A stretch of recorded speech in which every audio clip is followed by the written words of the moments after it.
Bienvenue au podcast Le Sac du Cœur. Mon nom est Didier Orméjus. Cette semaine, je vais être accompagné, comme à l'habitude, par Marc-André Chaloux. En sa compagnie, on va faire un retour sur la victoire des Alouettes contre le Rouge et Noir d'Ottawa. Les Alouettes qui ont toujours des chances de terminer au premier rang de la section S de la Ligue canadienne. Alors, on va discuter de tout ça. Et on va bien sûr regarder vers l'avant, étant donné que la 7e semaine d'activité du côté de la NFL va commencer dès jeudi soir. Et je vais avoir une conversation avec Nick Pierre-Mars, qui était à Londres la semaine dernière. Il a assisté notamment au match entre les Broncos et les Jets au Tottenham Stadium. Et Marc-André va terminer l'épisode en beauté en y allant de ses conseils en termes de fantasy football pour la 7e semaine d'activité. Oui, déjà la 7e semaine d'activité du côté de la NFL. Alors, sans plus tarder, Guillaume, par la musique.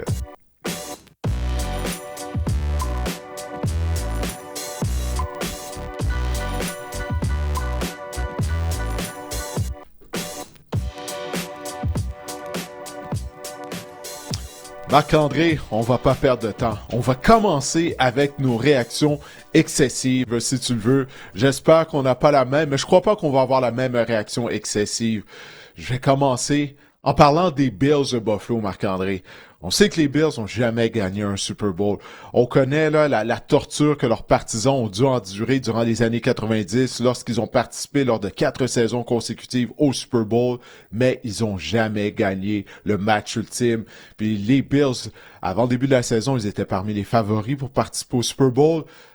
Là, je vais briser le cœur aux partisans des Bills parce que ma réaction excessive, c'est que les Bills, on peut oublier le Super Bowl pour cette année-là. On vient d'encaisser une deuxième défaite consécutive et la liste des blessés, elle est très longue. Heureusement, ils ont congé cette semaine, les Bills, mais on est sans les services de Matt Milano, de Quan Jones, s'est blessé durant l'échauffement tout juste avant le début de la rencontre contre les Falcons d'Atlanta. Dalton Kincaid, on peut pas se fier à lui, il est constamment blessé. DeMar Hamlin est sur la liste des blessés. TJ Sanders, Maxwell Hurston, demi-coin, choix de première ronde, on l'a jamais vu, il s'est blessé avant même le début de la saison. Bref, il manquait 8 partants contre les Falcons d'Atlanta.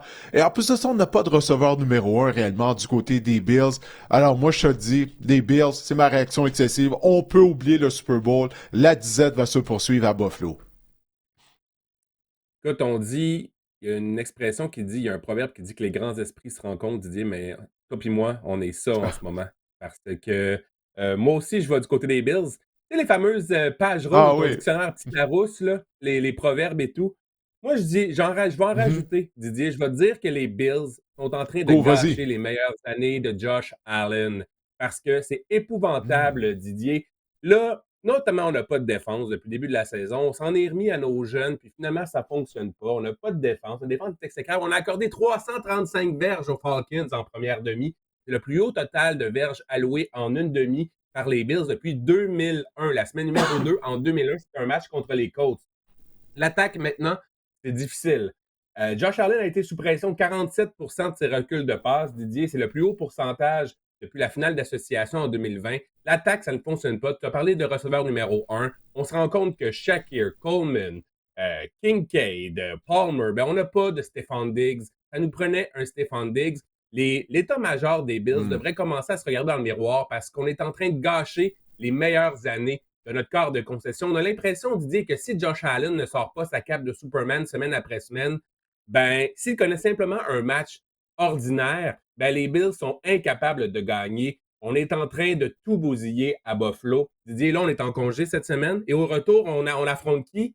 On affronte Rico Dowdle, la superstar Rico Dowdle, porteur de ballon Ah, des le Panthers de nouveau la Emmitt Caroline. Smith.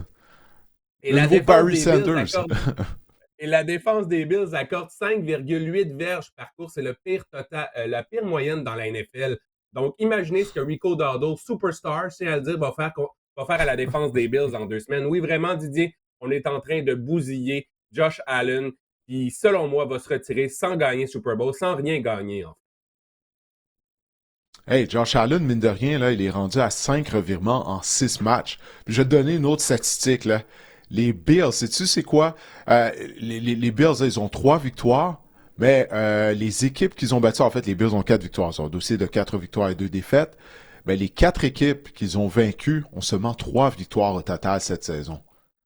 Alors, la semaine de congé ne pouvait pas arriver à un meilleur moment du côté des Bills de Buffalo. En tout cas, comme tu dis, les grands esprits communiquent. On a la même réaction excessive. J'espère qu'elle va pas devenir une réalité, parce que je sais qu'on a plusieurs gens au Québec qui sont des partisans des Bills de Buffalo.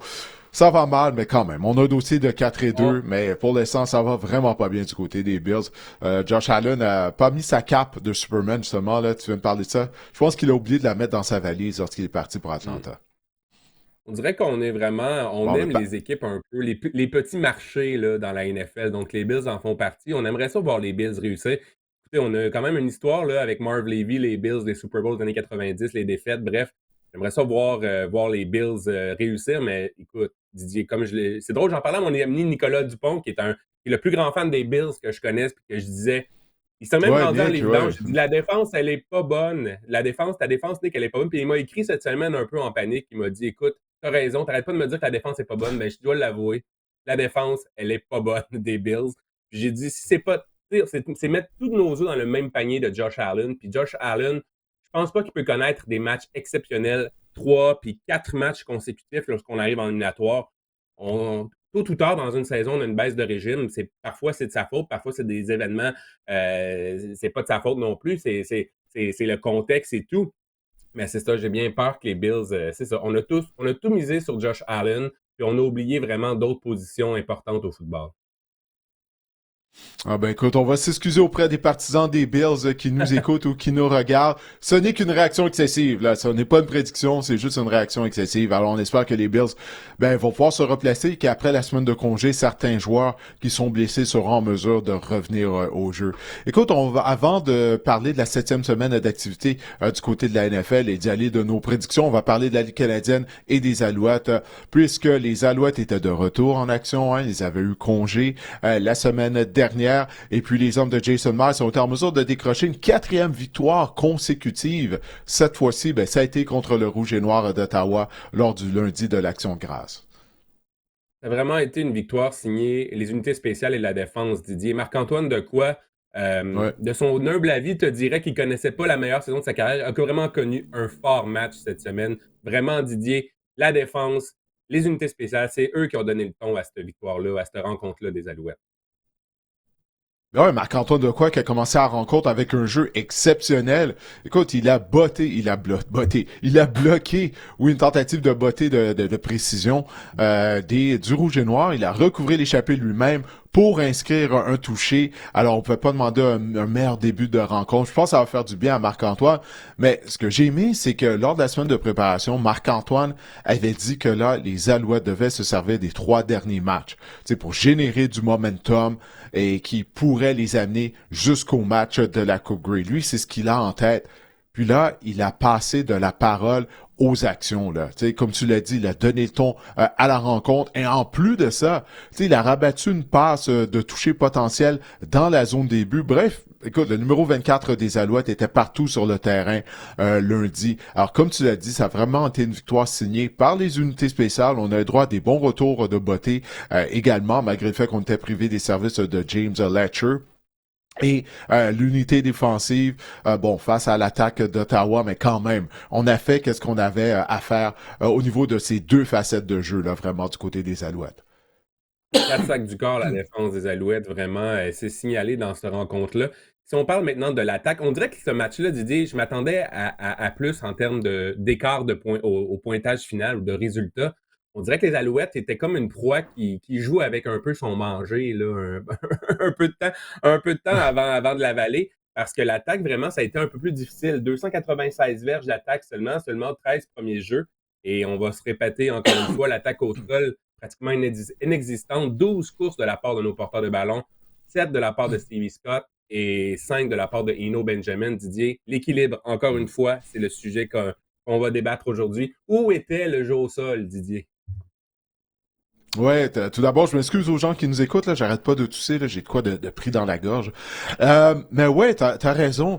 Bon, seulement 12 courses, on est rendu habitué, là, Marc-André, souviens-toi de ça, là, on parle de ça depuis quoi? Depuis le 4e match de la saison, là, le premier départ de Bethel Thompson qui avait eu lieu à Hamilton, puis depuis, c'est devenu un thème récurrent.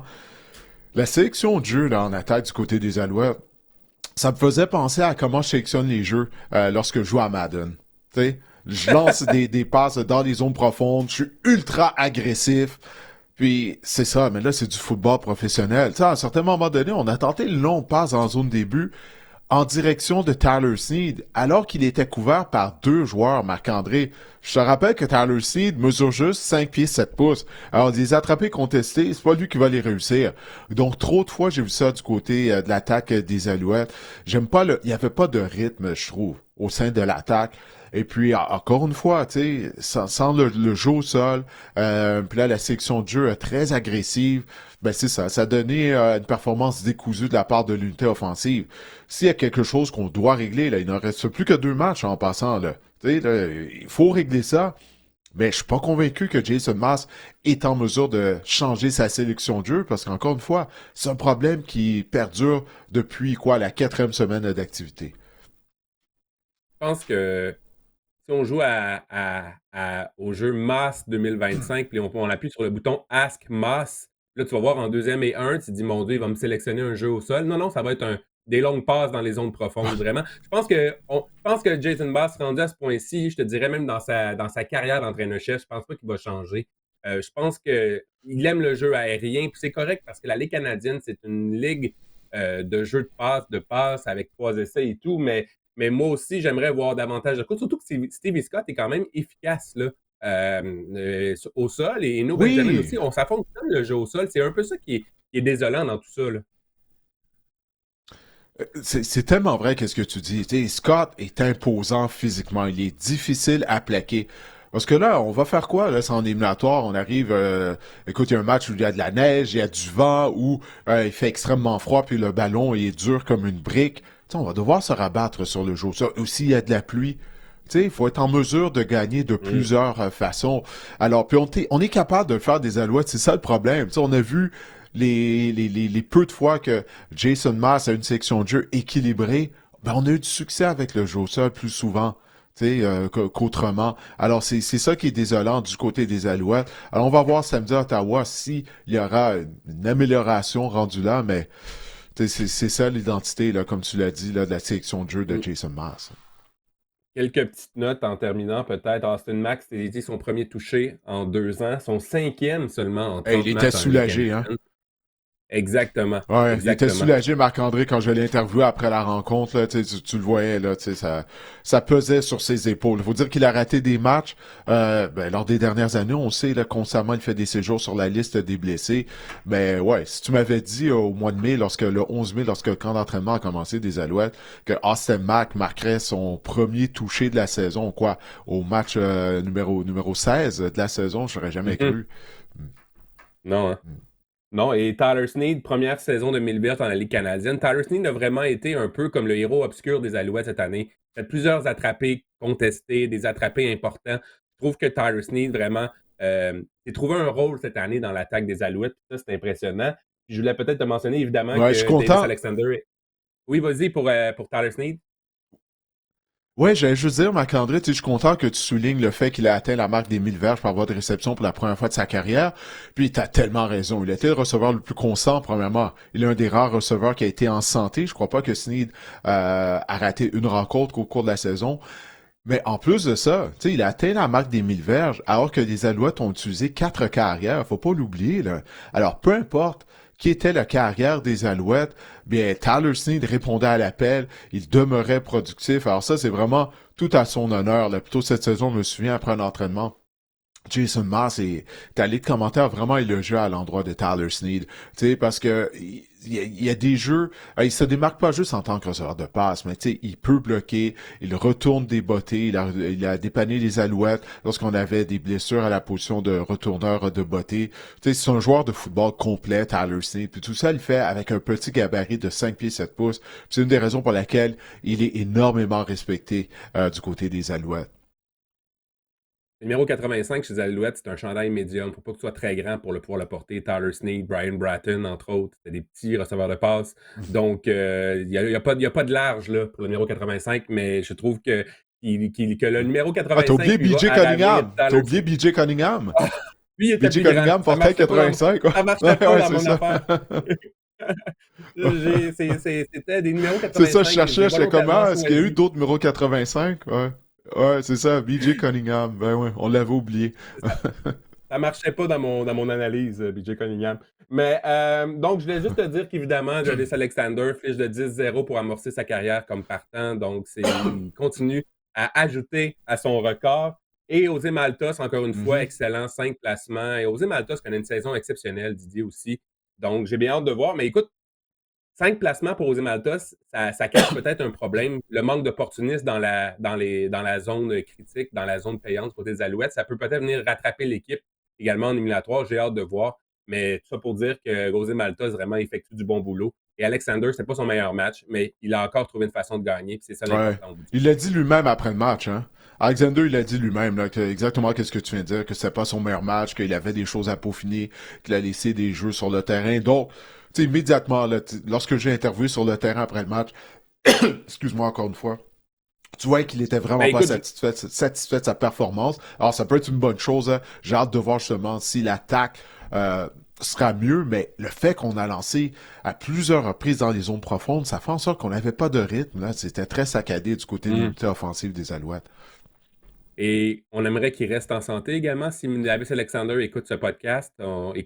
on prend pas trop de Ça risques va sans parce qu'on a dire. eu quand même une frousse. On a quand même eu une frousse une frousse encore une fois au cours de la rencontre. Donc, maintenant, les tableaux du Ah prochain oui, match, oui, ben, oui, les c'est Alouettes. vrai. Oui, vas-y, vas-y. Non, mais excuse-moi, mais avant d'enchaîner, t'as tellement raison. Tu sais, Pierre l'a mentionné durant son analyse du jeu, là, lorsqu'Alexander a fait une fauflade du quart. Là, il est allé chercher le premier essai, il essaie de gagner des verges supplémentaires. Écoute, il doit se protéger. Glisse, ça sert à rien. T'es pas un porteur de ballon. Là. Je sais qu'il a gagné du muscle durant la saison morte et tout. Tu sais, il est arrivé dans une bonne condition physique. Mais là, tu dois te protéger. Là. Il a été coupé au visage à cause de ça. Il en a perdu son casque. Hey, moi, je suis certain qu'il avait subi une commotion Mhm. cérébrale. En tout cas, je suis pas mal sûr que Jason Mass lui en a parlé durant les réunions lorsqu'on a regardé la vidéo de la rencontre. Il devrait arrêter de regarder des vidéos de Jackson Dart en ce moment, là, des courses de Jackson Dart dans la Ouais. NFL, puis se protéger davantage. Jackson Dart, c'en est un autre là, qui, mon Dieu, s'il te plaît, va pas faire des bras de fer ou des stiff arms, là, qu'on dit en anglais, je sais pas c'est quoi en français, à des Il adversaires, va bref. finir par se Mais oui, blesser. Ouais. ouais, même chose, même chose. Tableau du prochain match maintenant, Didier, c'est samedi, c'est le 15 à 15h, oui, c'est samedi prochain. Les Alouettes vont retrouver le rouge et noir cette fois du côté d'Ottawa. Didier, à quoi tu t'attends pour ce match-là? Évidemment, le rouge et noir, je sais bien qu'on attend impatiemment la fin de la saison, mais on va vouloir vraiment prendre notre revanche à domicile devant nos partisans, assurément.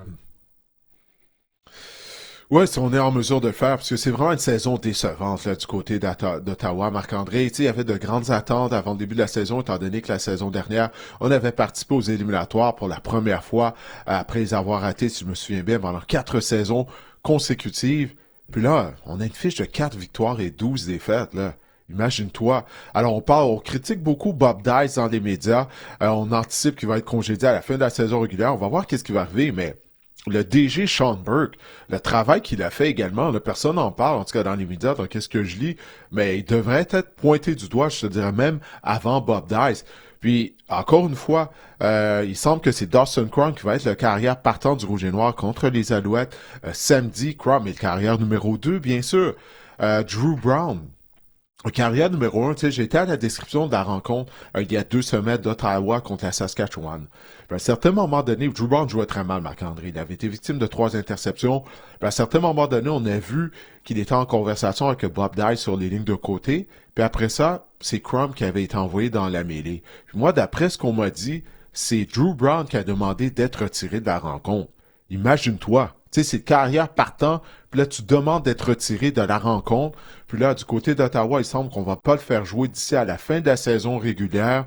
Il y a quelque chose qui sent très, très, très mauvais là, au sein d'organisation du Rouge et Noir. Bref, tout ça pour dire, les Alouettes, pas de pitié. Allez à Ottawa, les Alouettes ont une longue séquence victorieuse au stade de la Place CD. Là, j'ai oublié, on a gagné là, combien de victoires consécutives à Ottawa. Bref, faut aller en chercher une autre afin de s'assurer de terminer justement la saison régulière en force, comme c'est l'objectif du côté des Alouettes. Pas de pitié pour le Rouge et Noir. C'est ce que je veux voir du côté des Alouettes. Qu'on ait un bon début de rencontre. Oui, tu vas me dire, on a eu un bon début de match lundi, mais que l'attaque ait un bon début de rencontre parce que comme on vient de le souligner, ce sont les unités spéciales qui ont donné. Là, je veux voir quelque chose, une performance plus constante de la part de l'unité offensive.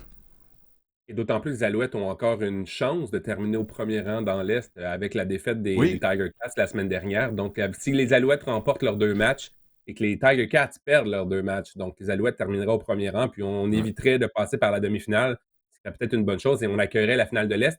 Mais bon, les chances, les chances sont minces quand même. Mais bon, mathématiquement, les chances sont quand même là. Donc, c'est un match important pour les Alouettes. On doit vraiment sortir fort. Oui, Hamilton a congé de cette semaine, donc il reste juste un match aux Tiger Cats. Ah, Et ouais. leur dernière rencontre va avoir lieu contre le Rouge et Noir d'Ottawa. Alors, donc le scénario pour que les Alouettes terminent en première position, ben ils doivent gagner tous leurs matchs qu'il leur reste. Il en reste juste 2. Donc à Ottawa et ensuite de ça, on va terminer ça à Winnipeg contre les Blue Bombers. Et il faut que les Tiger Cats perdent contre Ottawa lors de la dernière semaine d'activité. J'ai l'impression que les valises des joueurs du Rouge et Noir vont déjà être faites. Donc, c'est pour ça que je garde pas beaucoup d'espoir pour que les Alouettes terminent au premier rang de la section Est. Alors, on va voir qu'est-ce qui va arriver, tu sais. La semaine dernière, on se disait, mon Dieu, c'est sûr que les Tiger Cats vont s'assurer du premier rang. Tout ce qu'ils ont à faire, c'est de vaincre les Stampeders de Calgary, qu'on a vu à Montréal avant la semaine de congé. Et les Stamps, Marc-André, ils avaient perdu leurs 4 derniers matchs. Mais sais-tu quoi? Ils ont donné une volée aux Tiger Cats. Alors, tu sais, dans la Ligue canadienne, cette année, vraiment, tout le monde, mis à part Ottawa, là, mais et Toronto, qui sont éliminés également, mais pas mal tout le monde peut, tu sais, a une chance de gagner en éliminatoire. Là. Des équipes vont participer aux éliminatoires. Donc, c'est pour ça que j'ai hâte au match d'après-saison. Parce que j'ai aucune idée de quelle équipe va terminer en soulevant la Coupe Grey le 16 novembre à Winnipeg. En tout cas, c'est vraiment prometteur. J'espère juste que les Alouettes vont se rendre en éliminatoire en santé. C'est l'objectif principal.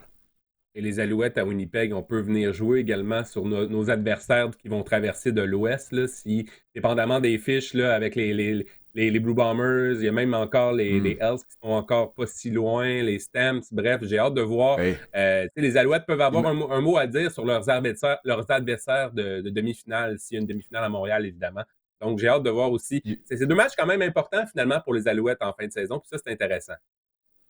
ouais, hey, imagine-toi, là, si les Elks Edmonton là, viendraient avec le croisement à Ah, Montréal pour la ah, demi-finale de l'Est. Fajardo. Cody Fajardo Ouais. contre les... Imagine-toi. Ça serait en Hey, tout cas... j'aimerais pas ça, Ouais, parce ça que je serait pense qu'il génial va connaître de une grand couvrir match. la semaine. Il va Pardon? connaître un grand match. C'est le genre de gars qui va connaître un match exceptionnel, je pense, qu'au Fajardo. J'aimerais peut-être pas ça le voir à Hey, Montréal. hey, on l'a vu cet été quand les Elks sont Ouais. venus, là. Il avait vraiment bien joué. Souviens-toi, sa passe de toucher victorieuse à Keon Julian Grant. En tout cas, on va voir qu'est-ce qui va arriver, parce que bien des choses peuvent changer lors des 2 dernières semaines du calendrier régulier. Ben écoute, Marc-André, j'ai eu la chance de m'entretenir encore une fois avec Nick Pierre-Masse.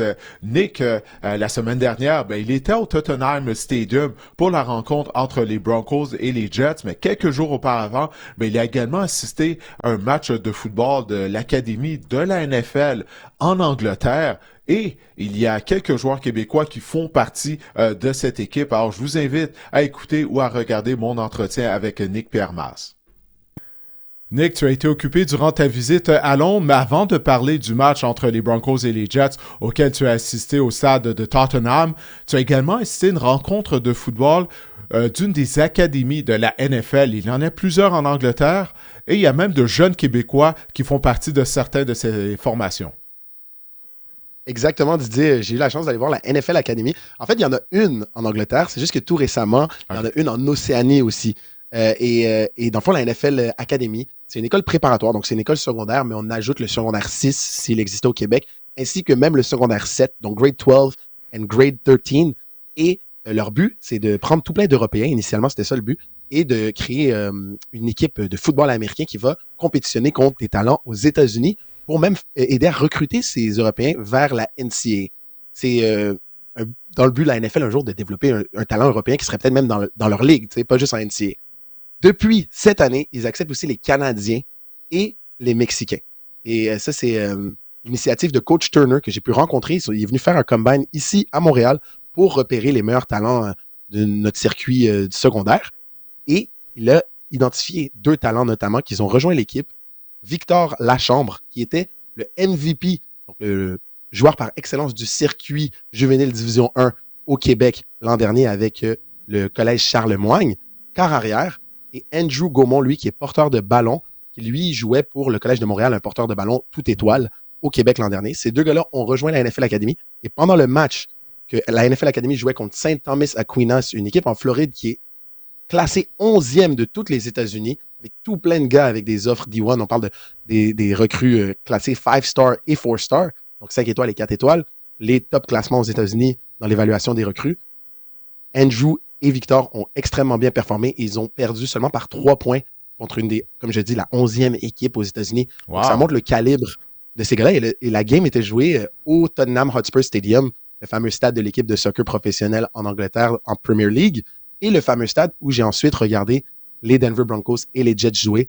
C'était toute une expérience. J'ai pu interviewer les deux joueurs après le match aussi, leur demander ce qui manquait du Québec, ce qui leur manquait le plus, la transition entre le Québec et l'Angleterre, et pourquoi ils avaient fait ce choix d'aller en Angleterre pour ensuite retourner en Amérique du Nord, au sud de la frontière, aux États-Unis. Tout un cheminement. Je suis curieux de savoir ça. Ouais, c'était vraiment une belle expérience. En gros, ils m'ont dit que c'est la meilleure prep school qu'ils leur ont offert cette opportunité-là. Et ce qui est vraiment cool avec la NFL Academy, contrairement à beaucoup de prep schools qui soient au nord-est des États-Unis, ou même dernièrement, on voit beaucoup de jeunes Québécois au Tennessee, à McAllen, par exemple, c'est le fait que c'est presque traité comme un joueur NCAA. C'est sur l'équipe pratique sur le facility de Loughborough University, à 3 heures de Londres.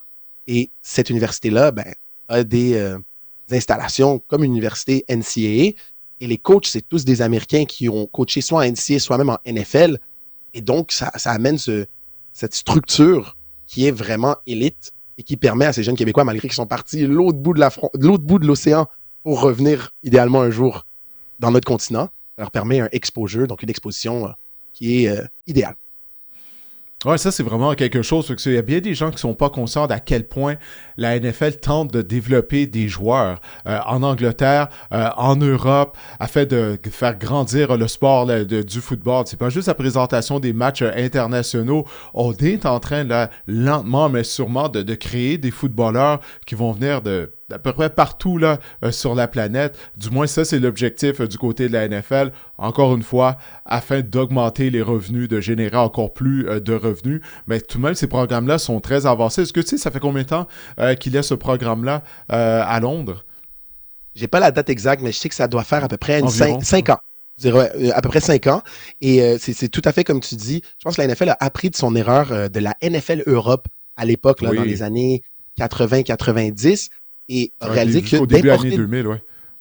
Exactement, et a réalisé que d'importer des joueurs américains, puis un sport qui est américain sur le continent européen, c'est pas assez. Malgré que la NFL est l'entité sportive qui génère le plus de revenus au monde, il faut bâtir l'audience à long terme. Il faut peut-être même amener des stars locales éventuelles pour cette audience. Donc pour moi, c'est ce qu'ils font avec les 41 matchs qui ont été joués à ce jour à Londres. Et les centaines de matchs qui ont été joués dans tout plein de marchés internationaux, on est en train de bâtir une audience. Et maintenant, avec la NFL Academy de Londres et la NFL Academy en Océanie qui ouvre les portes bientôt, qui va accueillir des joueurs bientôt, ils ont déjà ouvert, mais ils vont accueillir des joueurs et commencer à jouer des matchs. Ces deux académies-là vont peut-être former des joueurs internationaux dans ces marchés internationaux. Un jour, on aura peut-être une vraie division en Europe, par exemple, la NFL, et le projet pourra fonctionner à long terme. Et cet empire qui est déjà tellement riche va devenir encore plus riche parce que c'est un marché inconquis. Et voilà, ça fait juste prendre de l'expansion, ça fait juste que grossir, là. Puis ça fait passer un peu comme à la Ligue canadienne. Il y a plus un sentiment d'appartenance lorsqu'il y a des Québécois au sein de la formation des Alouettes ou des joueurs qui sont natifs du sud de l'Ontario ou de la Saskatchewan pour les Rough Riders. Alors, c'est ce qu'on essaie de créer, là, de bâtir du côté de la NFL. Alors, la semaine dernière, il y avait un match auquel tu as assisté. Moi, j'étais à la description, justement, de cette rencontre entre les Broncos de Denver et les Jets de New York. Plutôt, j'étais à l'animation en studio. La rencontre avait lieu au Tottenham Stadium. Tu as eu la chance d'assister à ce match. Tu nous as parlé du match en Irlande il y a quelques semaines, de l'atmosphère qu'il y avait en Irlande. Alors, dis-moi, c'était comment pour ce match entre les Broncos et les Jets à Londres? Donc, le match entre les Broncos et les Jets, bon, on va pas se mentir. Est-ce que c'était le match le plus excitant à regarder? Non, c'est pas un bon match. Voilà, OK, parfait. On Seigneur, l'a dit. Justin Fields, Ouais, les Jets, moins 10 de verges par la passe au total pour le match. Faut le faire. C'était atroce pour le fan de football en moi qui Ouais. aime le Mais bon football. les Par gens contre, là-bas, excuse-moi de t'interrompre, Nick, mais les gens exact. là-bas eux, ils ont trouvé ça comment en termes de spectacle? Exact. Ils étaient heureux parce que c'est une Ah ouais, célébration du football. Il y a des jerseys de toutes les équipes à ce match-là. Il y a des jerseys de la NCAA, des jerseys de toutes les équipes NFL, des jerseys de joueurs qui sont même pas dans les Jets ou les Broncos et qui sont même plus dans la ligue, des légendes. C'est une célébration du football. Les Anglais, comme je disais, c'était leur 41e match et il en reste un autre. Il y a un 42e la semaine prochaine ou cette semaine au moment où on enregistre. Pour eux, c'est une véritable célébration. À la mi-temps, il y avait le rappeur Gibbs, qui est un rappeur légendaire au Royaume-Uni, qui a performé. Et on était 61 000 dans le stade de Tottenham Hotspurs. Donc, en vrai, les gens s'amusaient. Il y a une tradition pour tous les matchs européens, c'est le fameux Sweet Caroline entre la fin du 3e quart et le début du 4e quart. Ouais. Tout le monde chantait à tout vent, de tout leur cœur. Vraiment, je pense pas que les gens étaient déçus. Les fans des Jets pensaient même gagner le match. Puis il faut se rappeler que c'était un match à domicile des Jets, même si on était à Londres. Donc, le moment où les Jets ont repris le dessus sur les Broncos en termes du pointage vers la fin du 4e quart, c'était tout le monde criait, tout le monde était heureux.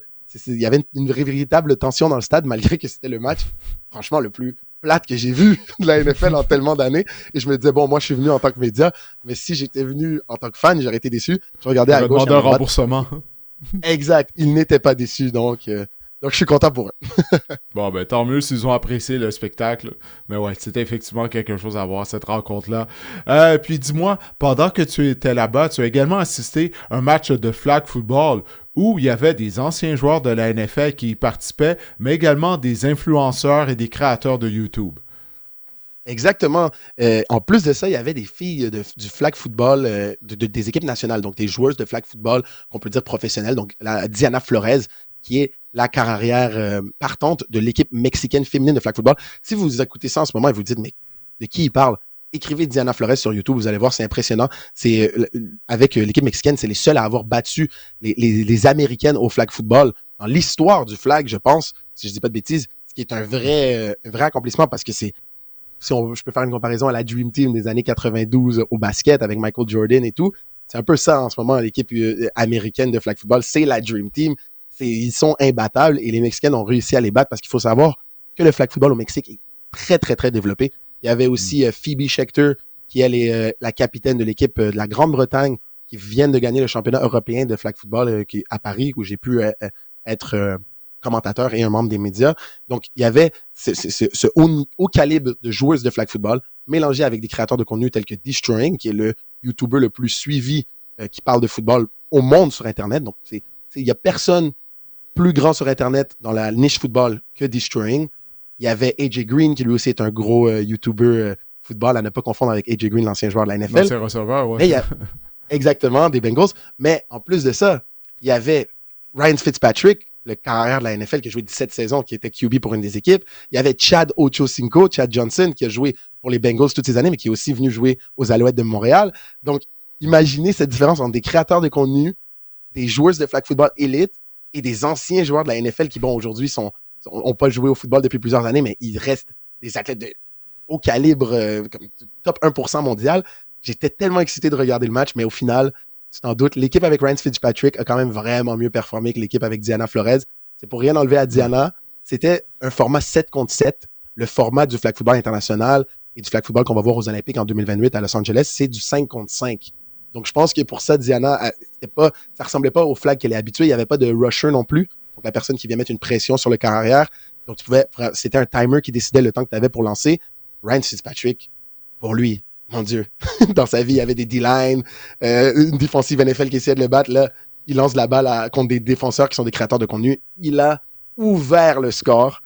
Et, mais quelle expérience. C'était super cool de voir tous ces gens-là jouer. Il y avait beaucoup de fans. Il y avait le rappeur Gunna aussi qui était là. Les rappeurs du Royaume-Uni aussi. Je trouve que la NFL fait un très bon travail d'essayer d'aller chercher. C'est déjà le plus grand sport aux États-Unis en termes d'audience. Okay? Mais c'est un sport qui peut être considéré, à mon avis, un peu plus pour la famille, pour les gens du Midwest américain, par exemple, et un sport qui va peut-être un peu moins chercher la jeunesse et qui est un peu moins vu comme urbain, cool, stylé, en allant mettre des rappeurs comme Gunna, des Twitch streamers comme Duke Dennis, qui est extrêmement populaire chez la jeunesse, d'autres créateurs de contenu, des anciens joueurs NFL qui étaient très, très populaires comme Ryan Fitzmagic, Chad Ochocinco. Je pense qu'ils essayent de pas juste s'implanter dans l'auditoire NFL, mais aussi de s'implanter dans la culture urbaine, la culture hip-hop qui reste la musique la plus populaire chez les jeunes. Donc, pour moi, c'est réussi pour la NFL. J'ai vraiment aimé l'expérience. Et de faire ça à Londres, encore une fois, comme on dit, pour pas trop me répéter, mais on est en train de faire une expansion mondiale réelle. La NFL est vraiment en train de mettre tous ses pions pour réussir l'autre bout de l'Atlantique. Ben écoute, Nick, je te remercie encore une fois là, de ton passage au podcast. On va continuer de suivre tes péripéties l'autre côté de l'Atlantique. Comme tu disais tout à l'heure, tu vas assister à une autre rencontre un peu plus tard au cours de la saison qui va avoir lieu en Angleterre. Alors, on espère d'être en mesure de t'avoir à nouveau au podcast afin de nous raconter comment tu as vécu cette expérience. Merci beaucoup, Didier. Merci de m'avoir. Et je suis un grand fan du pod, donc c'est toujours cool de pouvoir y participer. Bon, ben parfait. Porte-toi bien. Avant de poursuivre, Didier, je voulais juste rappeler aux gens de s'abonner sur nos différentes pages sur les réseaux sociaux. On a une page Instagram également, le Sac du Cœur, la page Facebook, le Sac du Cœur également. On a notre chaîne YouTube. On est rendu à 950 abonnés sur notre chaîne YouTube, en route vers le 1000e abonné, Didier. Si vous voulez en revoir Qui sera Didier, le 1000e abonné? Si vous voulez revoir Didier tousser en début de podcast, ben vous pouvez reculer abondamment sur YouTube. Puis le réécouter en boucle si vous voulez. Donc, j'avais les larmes aux yeux à un certain moment donné, Marc-André. Là, je continuais de parler, mais j'avais pratiquement... Écoute, là, j'avais les yeux pleins d'eau. En tout cas, là, c'est moins pire avec ma gorge. Là. Mais ouais. Et également, les plateformes d'écoute, Apple Podcasts, Spotify et toutes les plateformes où ce que vous trouvez vos podcasts favoris, ben laissez-nous des étoiles, 5 étoiles, c'est toujours apprécié pour venir justement continuer à faire grandir notre projet et continuez à en parler à vos amis également, de s'abonner sur nos différentes pages, aux différentes plateformes, ce serait bien apprécié. Puis, c'est pas mal ça, Didier. Abonnez-vous. C'est d'un grand soutien pour nous, pour faire grossir, comme je le dis, notre projet. Maintenant, répandez la bonne nouvelle là, en partageant les liens. Ouais. Exactement. Donc, les affrontements de la semaine numéro 7, Didier, on va y aller rapidement. Pas rapidement. On va s'attarder au match, un autre match à Londres, donc à 9h30 à l'heure du Québec, alors que les Rams à 4-2 vont affronter les Jaguars qui sont 4-2. Les Rams sont favoris par 2,5 au preneur au livre. Didier, j'ai une stat le fun pour toi. Depuis 2007, savais-tu qu'il y a eu 41 matchs disputés à Londres? Et c'est la deuxième fois seulement que les deux équipes qui se présentent à Londres ont des fiches gagnantes. En 41 matchs. Ah ouais, ça je savais pas ça.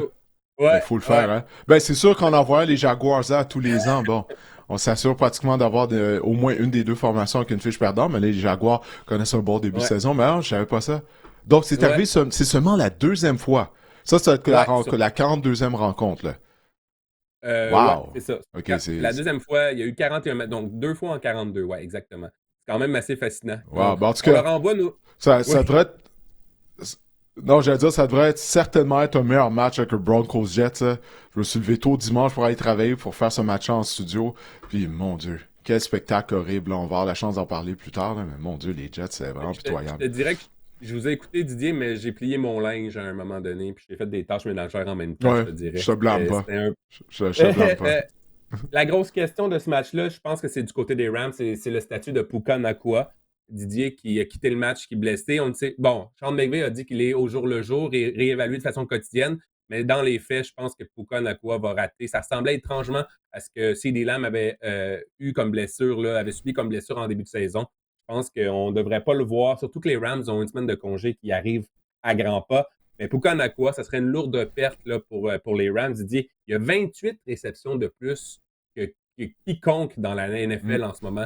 Puka Nacua, là, c'est vraiment c'est la cible de prédilection de Matthew Stafford, puis c'est la pierre angulaire de l'attaque des Rams.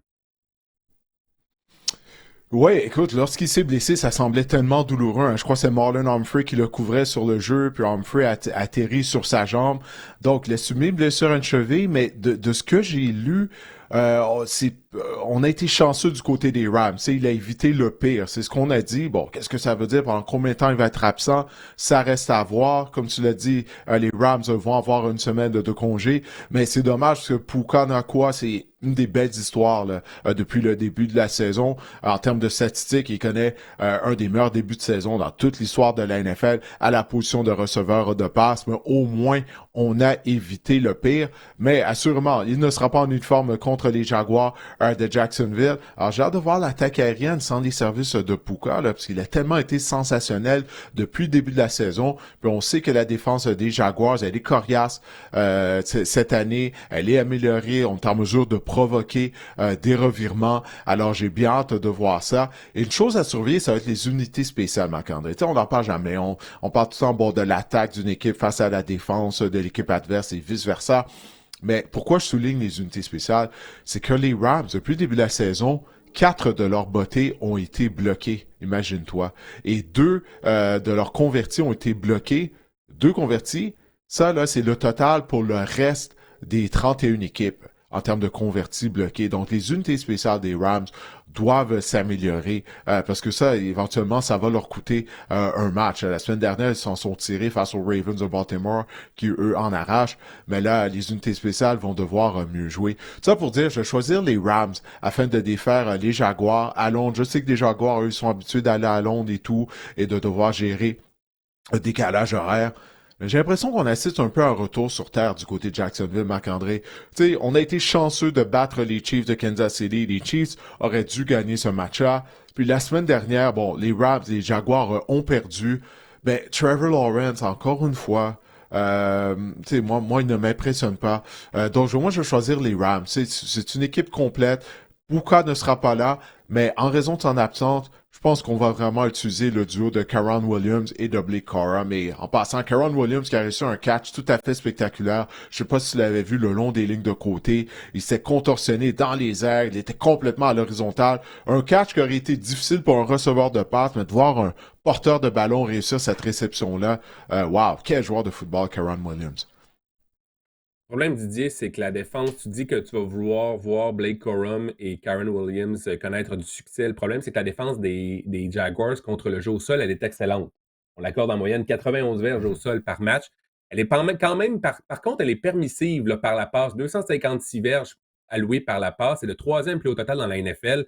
Là, vous allez me dire, Matthew Stafford mène la NFL pour les verges par la passe aussi. Mais en l'absence de Puka Nacua, on va s'en remettre probablement à Devontae Adams. Puis ensuite, qui va prendre cette place-là de receveur dans l'attaque partant. Tutu Atwell est blessé. Jordan Wintington, là, pour les poolers fantasy, l'année dernière, lorsqu'il a été appelé en renfort, a connu quand même des matchs où il a connu du succès, Jordan Whittington. C'est un nom à retenir pour en fin de semaine.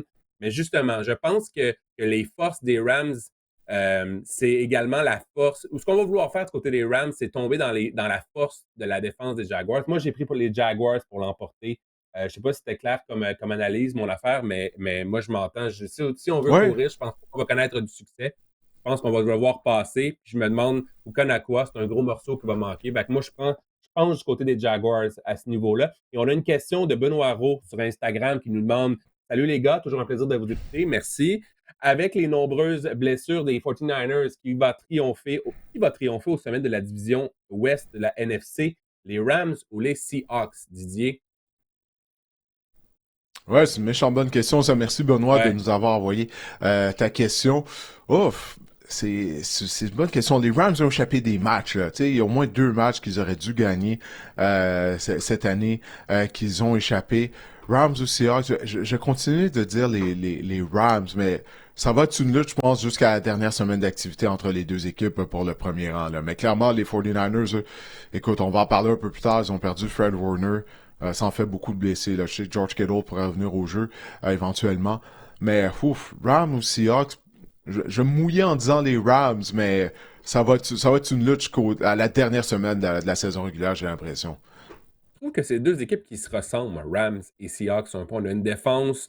La défense des Seahawks, elle est vraiment excellente en ce moment. Celle des Rams, on a un front défensif dominant. La tertiaire, peut-être coup ça, dépendamment. On a des corps vétérans qui sont pas des corps, disons, élites de la NFL, mais ce sont des très bons corps.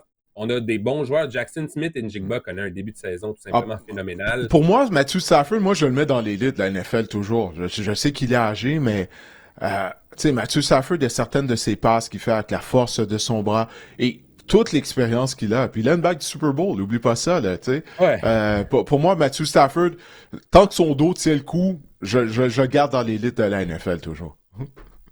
Écoute, moi, c'est difficile aussi. Rams ou Seahawks, mais premièrement, ça va se jouer là, sûrement, cette division-là. Je pense que les Niners, écoute, même les Niners, là, les blessés vont revenir. On parle du retour, on en reparlera plus tard, mais Ricky Pearsall, George Kittle pourraient être de retour. Ça pourrait changer la donne.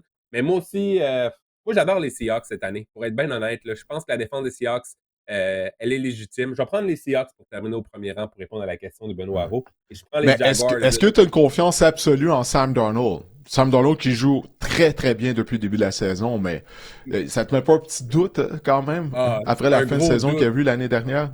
Un gros doute, mais on me demande pas si les Seahawks vont réussir en éliminatoire.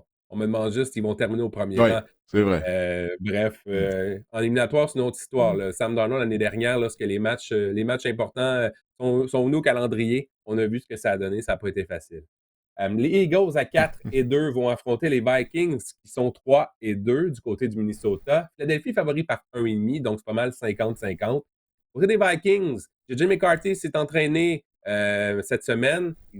Il pourrait être de retour dans la formation des Vikings, mais est-ce que c'est une bonne chose pour les Vikings, Didier? C'est la question que j'ai envie de te poser.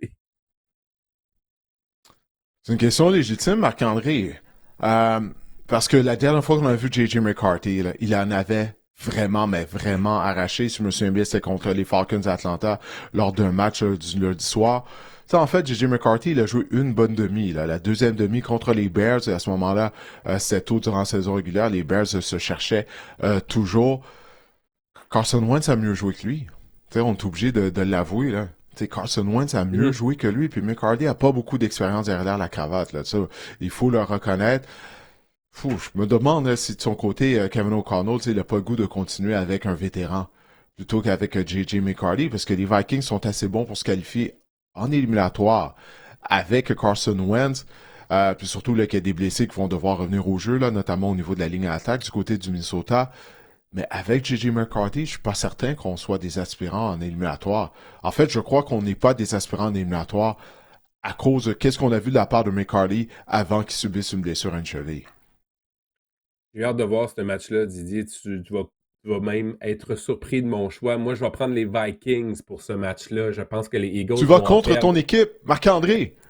Et ouais. J'ai vraiment pas été convaincu. La présence de Quinion Mitchell, Didier, est incertaine. Je pense en fait qu'il ne jouera pas, d'après moi. Je pense qu'on va avoir de la misère dans la tertiaire encore une fois. Puis je pense que Justin Jefferson va se farcir la tertiaire des Eagles. Je pense que ça va être ça la différence. Et on a Jordan Addison également. On a une bonne attaque aérienne, peu importe le corps arrière du côté des Vikings. Didier, les Eagles n'ont pas perdu 3 matchs de suite depuis 2023. Puis je pense que ça va être le cas cette semaine. Saquon Barkley pourrait connaître un meilleur match. Une moyenne de 88 verges au sol seulement cette saison. Les Vikings en allouent 132 par la voie terrestre cette année. Mais par contre, je pense que c'est ça. Que la défense des Eagles, c'est difficile. Je sais que Nakobe Dean est supposément de retour en action cette semaine. On veut déplacer Gerard Campbell en tant que chasseur de corps, là, de edge rusher. Donc, j'ai hâte de voir ce que ça peut donner. Mais on cherche des solutions en défense, Didier. Puis les Vikings, ça demeure une bonne équipe. Puis je pense que c'est peut-être pas cette semaine que les Eagles, on va avoir les réponses à nos questions. Le match va être présenté au Minnesota, en plus, avec la foule extrêmement bruyante. Je peux pas m'imaginer perdre les Eagles 3 matchs de suite. Alors, c'est la raison pour laquelle je vais choisir Philadelphie. Je me sens pas bien de le faire. OK, je dois te l'avouer. Mais est-ce que Jalen Carter va revenir au jeu cette semaine? C'est ça que j'ai oublié de regarder. Ouais, non, ça, mais peu importe. Si les Eagles perdent un 3e match de suite, là, écoute, ça va être fou à Philadelphie. Mais pour moi, les Eagles sont une trop bonne équipe pour perdre 3 matchs de suite.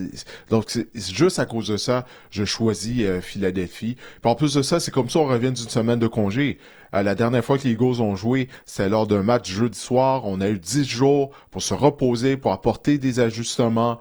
Je vais faire confiance à Nick Sirianni et à son groupe d'entraîneurs. Alors, une victoire des Eagles pour mettre fin à leur séquence de 2 défaites. Donc, maintenant, les Colts à 5-1 vont affronter les Chargers qui sont 4-2. Les Colts ont une seule défaite cette saison et c'était à Los Angeles contre les Rams. Donc, ils sont de retour sur le lieu de leur seule défaite cette saison au SoFi Stadium. Est-ce qu'on va pouvoir renverser la vapeur? Et on a une question via YouTube de LeTech772 qui nous demande « Yo les gars, yo, croyez-vous qu'Indiana Jones et les Colts vont accéder aux éliminatoires, Didier? Tout d'abord, est-ce que les Colts vont faire les éliminatoires? Oui. Ouais, pour moi, il n'y a aucun doute dans mon esprit. Tu sais, à chaque semaine, je le répète, je suis dans la première rangée du bandwagon des Colts et de Daniel Jones, OK? C'est sûr, au mois d'août, je n'aurais jamais dit ça, mais là, le mois d'août, là, c'est dans le passé, là, OK? C'est derrière nous. Les Colts jouent bien. Tu sais, tu viens de mentionner leur seule défaite, ça avait été un match très serré contre les Rams. Alors, ils pourraient facilement avoir une fiche de 6 victoires et aucune défaite. Et on a une équipe complète. OK? Puis, Jonathan Taylor connaît toute une saison. Il est au sommet de la NFL au chapitre des verges au sol. Je pense que ça va se poursuivre du côté des Colts. Moi, je vais choisir les Colts pour l'emporter. Mais je veux juste souligner du côté des Chargers. La première interception de la saison de Benjamin Saint-Just, il a réussi un gros jeu, c'était sa deuxième en carrière. Son interception a mené au toucher de Vidal. Alors, on a joué du bon football complémentaire du côté de l'attaque des Chargers. On a converti le revirement provoqué par le Montréalais Benjamin Saint-Just en touché. Benjamin connaît une bonne saison. Hein? On se souviendra qu'il a signé un contrat d'1 an avec les Chargers. Alors, il doit se prouver afin d'obtenir une prolongation de contrat. Puis là, c'est vraiment bien parti pour lui. Tu sais, je l'avais interviewé avant le début de la saison. Il disait que les Colts, les Chargers avaient un plan pour lui, qu'ils allaient l'utiliser comme les Commanders le faisaient au début de sa carrière, lorsqu'il avait connu du succès. Puis c'est ça qu'on voit. On utilise bien sa polyvalence, puis il m'a l'air d'un joueur qui a gagné en confiance comparativement lors de la deuxième moitié de la saison l'année dernière, lorsqu'il jouait avec les Commanders. Alors ça augure bien pour Benjamin. J'espère qu'il va continuer de jouer de la façon dont il le fait au sein de l'unité défensive des Chargers. Mais les Chargers ont plusieurs blessés. Tu as vu, ça a tout pris pour battre les Dolphins à Miami. Ces joueurs-là ne vont pas revenir au jeu. Je rappelle qu'on est privé des services de Marion Hampton. On a perdu nos 2 bloqueurs. Là, contre une équipe de qualité contre les Colts, ça, c'est pas les Dolphins ça, cette fois-ci. Je sais que le match était à LA, à Los Angeles, mais c'est une des raisons pour laquelle je choisis les Colts pour gagner.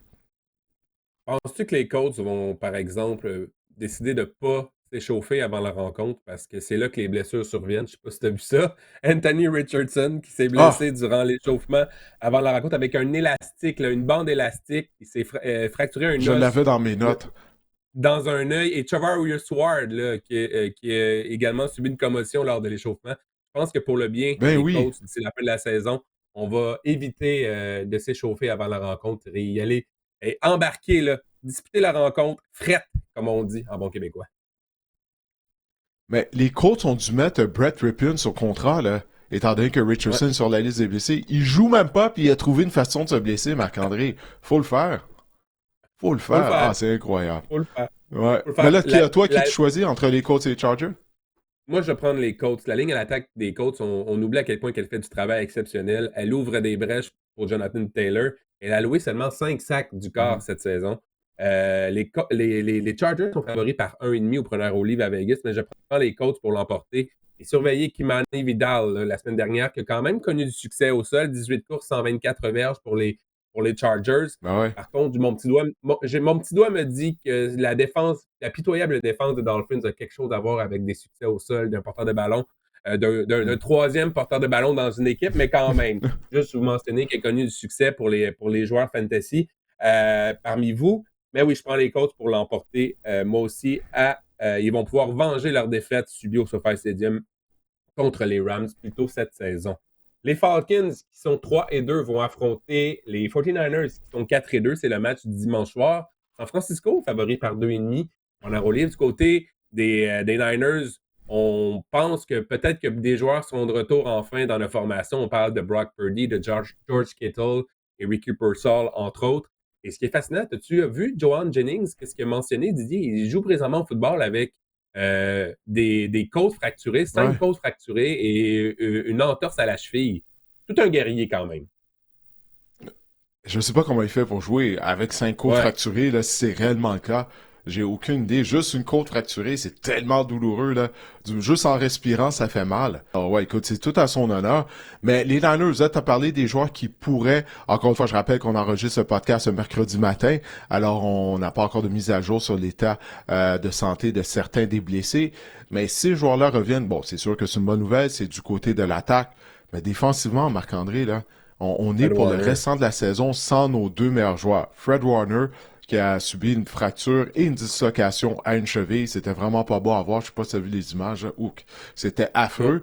Mais oublie pas, on est déjà privé des services de Nick Bosa. Donc, ce sont nos deux meilleurs joueurs en défense qui sont pas là. Deux joueurs d'impact. Alors, j'ai hâte de voir la suite des choses du côté des Niners. On va devoir marquer beaucoup de points, mais parce que j'anticipe que la défense va en arracher, là, sans Warner et sans Bosa. Mais il y a quelque chose qui me trouble là, du côté des 49ers, Marc-André. On n'est pas capable de courir avec le ballon. Tu sais, quand est-ce qu'une équipe dirigée par Kyle Shanahan n'a pas de succès avec le jeu au sol? Donc, tu sais, comment on va faire pour masquer notre défense qui risque d'être déficiente sans Warner et Bosa? Donc, moi, ça m'inquiète là, pour le reste de la saison du côté des Niners. C'est un bon point que tu apportes parce que depuis la venue de Kyle Shanahan, on a eu même des porteurs de ballon qui sont sortis un peu de nulle part pour connaître du succès au sol. Des Guarando, des Elijah Mitchell, tu sais, je veux dire, des gars comme ça. Puis cette année, c'est vraiment plus difficile. Puis pourtant, on a potentiellement l'un des meilleurs, sinon le meilleur porteur de ballon de la NFL en Christian McCaffrey. En fait, on n'a pas le meilleur porteur de ballon parce qu'il sera de l'autre côté, parce que Bijan Robinson, Didier, a connu vraiment un match tout simplement sensationnel. 238 verges totales face Mhm. aux Bills. Didier. Il mérite qu'on parle de lui parce que Bijan Robinson, vraiment, l'attaque des Falcons, là, si elle veut connaître du succès, ça en enlève énormément de pression également sur Michael Penix. Si Bijan Robinson connaît des matchs de la sorte. Finalement, on utilise Bijan comme on le souhaite depuis le début de sa carrière, là, Oui. du côté de l'attaque des Falcons d'Atlanta. Il a été sensationnel lundi soir. C'était incroyable. Sa course de 81 verges, il y a deux jeux que j'ai retenus. Premièrement, sa course de 81 verges était le long des lignes de côté. Le maraudeur des Bills avait les deux mains sur les hanches de Robinson. Il a raté son plaqué. Mais tu sais, Robinson nous a démontré qu'il était assez fort justement pour résister à cette tentative de plaqué. Son sens de l'équilibre également pour pas tomber au sol. Tu sais, il était près de la ligne de côté pour pas même sortir à l'extérieur des limites du terrain. Puis là, après ça, il appuie sur l'accélérateur pour se rendre jusque dans la zone des buts. Puis le deuxième jeu, la passe piège qu'on lui a fait, je sais pas si tu as vu ça. Écoute, il a fait rater 5 plaqués aux joueurs des Bills. Puis les changements de direction de Bijan Robinson dans des espaces restreints sont tout à fait formidables. C'est vif, c'est foudroyant. C'est vraiment incroyable. Je sais que tu es un partisan des Eagles. C'est quoi, on a gagné 2000 verges l'année dernière, mais l'année dernière, c'est ça. Ça appartient au passé. Le passé n'existe pas. Bijan Robinson, il a enlevé la ceinture de meilleur porteur de ballon de la NFL à Saquon Barkley. Pour moi, c'est lui le meilleur. Écoute, il est complet, il n'y a rien qu'il peut pas faire. Même on l'a vu réussir des bons blocs en protection. On connaît ses talents en tant que receveur. Et quel joueur! Sérieusement, là, il me laisse pratiquement sans mots. Là. Quel joueur! Dire que Arthur Smith envoyait Cordarrelle Patterson dans la rencontre au lieu de Bijan Robinson. Il y a de ça dans un passé pas si lointain.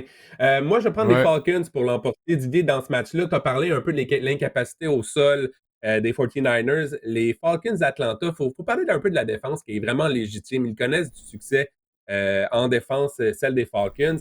Elle a accordé 139 verges en moyenne par la passe. C'est le meilleur ratio dans la NFL. Donc, je pense que du côté des Niners, on va devoir essayer de courir avec le ballon. Puis, tu as parlé de l'incapacité. Je pense qu'il y a aussi une confrontation des styles ici. Fait que je pense que les Falcons vont l'emporter. On excelle contre la passe. Puis, c'est ça. Donc, les Niners, ils ne pourront pas connaître du succès où ça sera plus difficile. Donc, moi, je pense que les Falcons, ça va être la différence dans ce match-là. Et le fait que les Falcons sont également beaucoup plus en santé que les 49ers. Marc-André, du moment que tu quittes New York, que ce soit l'organisation des Jets ou des Giants, tu vas connaître du succès immédiatement. Puis là, c'est le cas pour le coordinateur de la défense des Falcons d'Atlanta, Jeff Ulbrich. Souviens-toi, c'était lui que était le coordinateur de la défense des Jets. Puis après ça, il est devenu l'entraîneur-chef par intérim lorsqu'on a congédié Robert Saleh la semaine dernière. Puis là, c'est incroyable le travail qu'il fait avec l'unité défensive des Falcons d'Atlanta. Les Falcons sont une des équipes qui blitzent le plus souvent. On a réussi 4 sacs aux dépens de Josh Allen. Souviens-toi, cet été, on en parlait là, des déboires des Falcons pour presser les carrières adverses, des déboires qui remontent à pratiquement il y a 2 décennies. Puis là, on a utilisé 2 choix de première ronde sur des chasseurs de quart, mais vraiment, l'embauche de Jeff Ulbrich, ça a tout un impact du côté de l'unité défensive. Puis avant qu'on parle d'une autre rencontre, ben premièrement, choisis les Falcons. Je pense pas que j'avais dit. Choisis les Falcons pour gagner à Santa Clara. Mathieu Bergeron. T'sais, on a parlé de la performance de Bijan Robinson. Mais Mathieu Bergeron au sein de la ligne attaque, j'ai eu la chance d'être à la description de la rencontre en compagnie de Pierre Vercheval, qui est lui-même un ancien garde. Bergeron, là, il a vraiment été solide. Tu sais, je l'avais interviewé dans le cadre du podcast avant son camp d'entraînement. Il disait pour lui à quel point c'est une année importante. C'est sa 3e saison dans la NFL. Il a passé la majorité de sa saison morte à Atlanta pour s'entraîner. Puis là, il est en train de récolter ce qu'il a semé. En tout cas, s'il continue comme ça, là, il va faire sauter la banque. Là, parce qu'il a été un choix de 2e ronde. Donc l'année prochaine, ça va être la dernière année de son contrat, sa 4e année. Écoute, on va lui offrir une prolongation de contrat du côté des Falcons parce qu'il est en train de devenir un des piliers de cette ligne à l'attaque et qui est une des très bonnes lignes à l'attaque de la NFL en passant. Il y a une séquence là, dans le match qu'il courait avec, je ne sais pas si c'était Bijan Robinson ou Tyler Algier, là, qui ouvrait le chemin. Là, il a couru quelque chose comme 20-25 verges en protection là, pour le porteur de ballon. C'était vraiment impressionnant de voir aller le numéro 65. Moi aussi, m'a grandement impressionné dans ce match-là. Les Buccaneers de Tampa Bay en 5-1 vont affronter les Lions qui sont 4-2. C'est l'un des 2 matchs du lundi soir. Détroit est favori par 5,5 au preneur au livre. Et d'entrée de jeu, on a une question de Joe Blow sur YouTube qui nous demande « Bonjour Didier Marc-André. Durement touché par les blessures, croyez-vous que les Bucs, menés par Baker Mayfield, pourront vaincre les Lions au Monday Night Football, au football du lundi soir? Merci. » Didier, Baker Mayfield, c'est tout simplement incroyable ce qu'il arrive à faire avec le 3e, 4e receveur, le 3e porteur de ballon. MVP. Ouais, clairement. Clairement. Oui, puis il y a même des blessés au sein de la ligne à l'attaque, en plus. Puis il a été en mesure de les mener à une autre victoire. Mais pour répondre à la question de Joe qui vient nous envoyer sur YouTube, ben je vais choisir les Lions, moi, pour gagner. Parce que je pense que ça va commencer à être trop blessé là, pour les Buccaneers. Encore une fois, bon, on n'a pas le rapport des blessures. Là, on est tôt dans la semaine lorsqu'on enregistre le podcast. Mais je vais choisir Détroit pour gagner. Parce que le match va avoir lieu à Détroit, au Ford Field, où tu le sais, là, la foule va être survoltée. Elle est tout le temps survoltée, la foule au Ford Field, maintenant qu'on a une bonne équipe. Avec une mauvaise ligne à l'attaque, est-ce qu'on va être en mesure d'aller réellement à Détroit contre les Lions qui viennent de perdre contre les Chiefs? Ils ont été embarrassés par Kansas City. Ils vont vouloir rebondir. Je sais qu'on a été capable de gagner il y a 2 semaines à Seattle. Ça a vraiment été toute une performance. Mais il manquait des joueurs au sein du front de la défense des Seahawks lors de cette rencontre. La tertiaire des Lions commence à être amochée toutefois. Donc, ça va être à Aiden Hutchinson et le front de la défense, justement, de faire la vie dure à Baker Mayfield. Parce que si Mayfield a du temps, il pourrait s'amuser, j'allais dire, face à la tertiaire, mais c'est quoi? Son groupe de receveurs est complètement décimé, comme tu viens de le mentionner, là. Tu sais, on a puis là, Emeka a subi une blessure aux ischio-jambiers. Il n'a pas été en mesure de terminer le match la semaine dernière, ce qui rend encore plus spectaculaire la performance de Baker Mayfield. Mais je crois que c'est la semaine où leurs nombreux blessés, tout ça, ça va venir les rattraper. Alors, choisis les Lions pour gagner. Les Buccaneers sont 5-1 en ce moment. Leur différentiel est à plus 14. C'est quand même assez fascinant. Pour vous donner une idée, les Seahawks sont 4-2, puis ils ont un différentiel de au-dessus de plus 40. Donc, vraiment, moi aussi, je pense que je vais choisir les Lions parce que ça va finir par rattraper les Buccaneers. J'adore Baker Mayfield, j'adore qu'est-ce qu'il fait, mais tu l'as mentionné. Perte de Egbuka, Mike Evans, On dit qu'il pourrait s'entraîner cette semaine, mais c'est pas. On parle pas de retour au jeu en ce moment. Chris Godwin, c'est difficile, puis là, il est blessé également. Et moi aussi, je pense qu'il y a un potentiel de feu d'artifice d'un match à haut pointage. Ici, les Lions marquent en moyenne 44 points par match à domicile et sont confortables là, dans ce genre de situation. Mais oui, Baker Mayfield, il va devoir se rabattre sur Cade Otton, l'année rapprochée, sur Sterling Shepard, le vétéran, et sur le duo Johnson et Johnson, le Cameron et Tez Johnson. Tez Johnson qui, en passant, a fait un catch tout simplement exceptionnel lors du dernier match. Mais c'était un catch. Tellement spectaculaire. Du bout des doigts en plongeant. Wow, c'est son premier touché en carrière dans la NFL. C'est une recrue, c'est un ancien des Ducks de l'Université Oregon. Écoute, c'est difficile de réussir un premier touché plus spectaculaire là, que le catch que Tez Johnson a fait. J'ai une note, j'ai oublié de mentionner, tu sais, la tertiaire des Lions, elle est amochée. Puis là, en plus, on va être sans les services de Brian Branch, l'excellent demi-défensif, qui lui est allé d'un coup de poing à l'endroit de Juju Smith-Schuster. Après le match, la rencontre était terminée. Je suis sûr que tout le monde a vu les images de ça. Il a été suspendu. T'sais, on a déjà eu des conversations au cours desquelles je t'ai dit, du côté de la NFL, là, ça en prend beaucoup là, pour que tu sois suspendu en raison d'un geste sur le terrain. Et puis, tu peux simplement pas faire ça. Il n'y a aucune façon de défendre qu'est-ce que Branch a fait. Là. Il est tellement un joueur de football. Je sais qu'il s'est fait narguer durant la rencontre par Juju, par Patrick Mahomes également.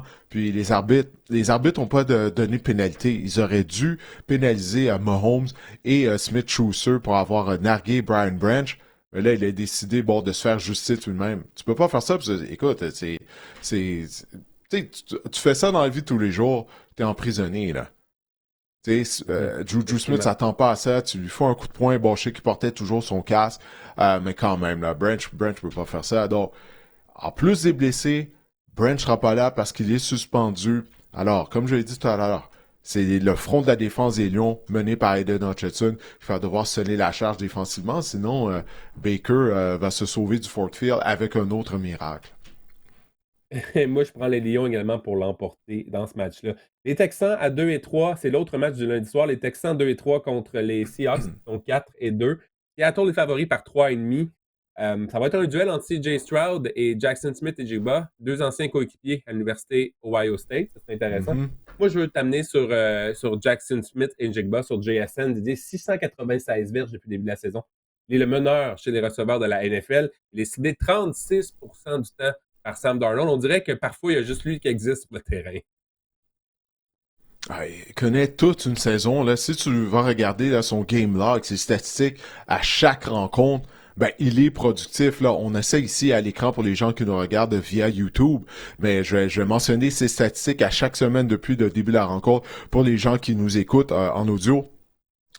Premier match de la saison, 9 réceptions, 124 verges, 1 touché. Semaine 2, 8 réceptions, 103 verges. En fait, aucun touché lors de la première semaine. Donc, 9 réceptions, 124 verges, 8 réceptions, 103 verges. Après ça, 5 réceptions, 96 verges, 1 touché. 4 réceptions, 79 verges.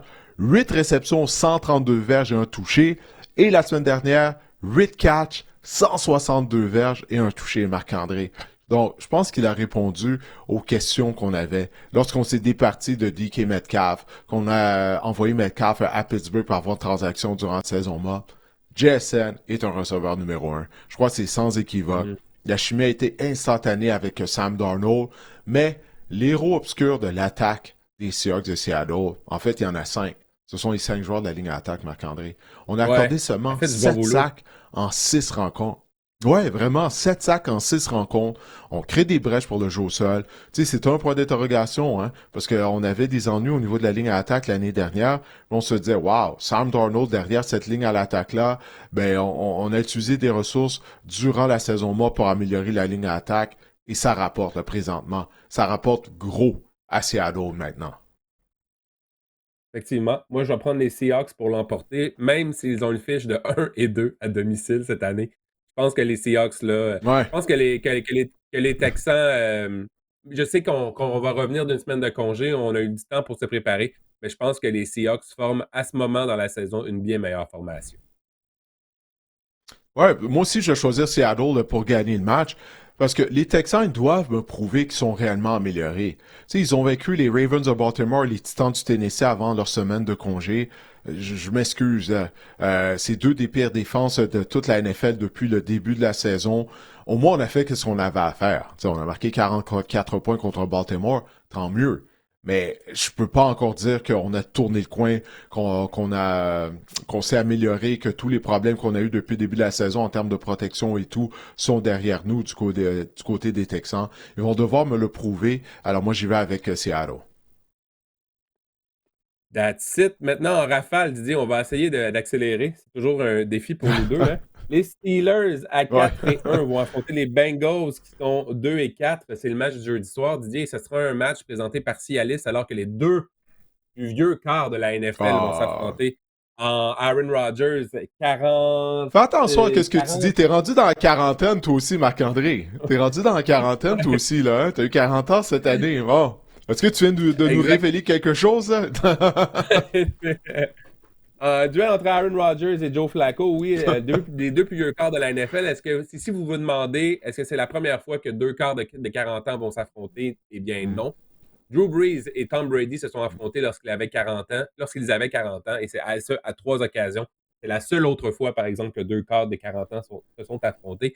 Et je veux t'amener, je ne sais pas si tu as entendu les commentaires de Mike Tomlin, Didier, sur la transaction de Joe Flacco et les Browns de Cleveland, qui a mentionné Mike Tomlin, qui d'un naturel, là, garde c'est quand même quelqu'un d'assez politically correct dans la vie, ne fait pas trop de vagues avec ça, mais il a mentionné que avec l'échange de Joe Flacco là, qui a passé des Browns aux Bengals, il a mentionné que le DG des Browns, Andrew Berry, était sûrement plus intelligent que lui d'avoir transigé leur corps partant lors de la semaine numéro 1 à un rival de division en cours de saison. Vraiment, Didier, Mike Tomlin là, ne s'est pas gêné pour dire à quel point que les Browns, c'était une organisation un peu broche à Ouais, c'est rare qu'on voit ça. Tu sais, que tu vois un entraîneur-chef lancer sous l'autobus une organisation ou le DG d'une équipe adverse. Tu sais, peut-être qu'on, derrière, à huis clos, on fait ça, mais publiquement, comme ça, au podium, c'est de la frustration de la part de Mike Tomlin. C'est de la frustration parce que les Steelers avaient pas encore affronté les Bengals. Ils n'ont pas affronté les Bengals. Ils vont jouer contre eux jeudi soir. Mais c'est de la frustration parce que lui, si la transaction n'est pas complétée, il prépare son équipe à affronter Jake Browning. Puis là, on a vu que l'attaque des Bengals a finalement donné signe de vie là, à Green Bay. En deuxième demi, on a vu ça. Même, on a chauffé les Packers avec Flacco au poste de quart. Est-ce qu'on va pouvoir continuer de jouer comme ça? Ça reste à voir. Mais quand même, l'attaque était beaucoup plus compétente avec Flacco aux commandes de cette unité. Alors, c'est de la frustration tout simplement de la part de Tomlin. Il aurait préféré affronter Jake Browning. Puis, oublie pas, lui, il a un historique contre Jay Flacco. Il a déjà, contre Joe Flacco. Tu sais, lorsque Flacco jouait à Baltimore, la rivalité Baltimore-Pittsburgh, alors il sait ce dont Flacco était capable à l'époque. Maintenant, est-ce qu'il peut le faire rendu à 40, 41 ans? Là, c'est autre chose. Mais, une chose est certaine, l'attaque des Bengals, elle est améliorée avec Flacco plutôt que Browning. Alors, je pense que c'était tout simplement de la frustration de la part de l'entraîneur-chef des Steelers de Pittsburgh. Puis les Bengals auraient pu gagner, Marc-André, si c'était pas des 3 passes échappées par Yossi Vache.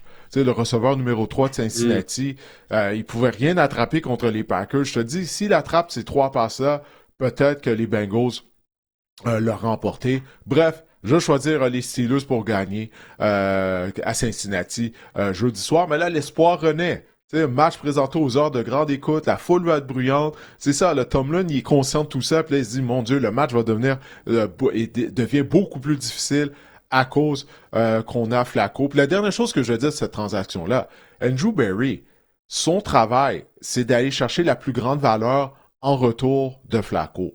Alors, je crois pas qu'il y ait une autre équipe qui a offert un choix de 5e ronde. Alors, pour lui, il s'est dit, ben, regarde, sais-tu quoi? C'est à l'intérieur de la division, on va pas participer aux éliminatoires. C'est pas mon problème pour les Steelers.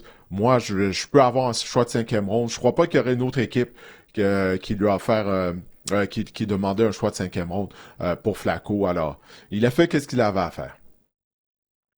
Pittsburgh est favori par 5,5 au preneur au livre et Joe Flacco, Didier, a 11 victoires en carrière contre les Steelers et Mike Tomlin. Mais je ne prendrai pas les Bengals. C'est pour ça que Tomlin n'est pas content.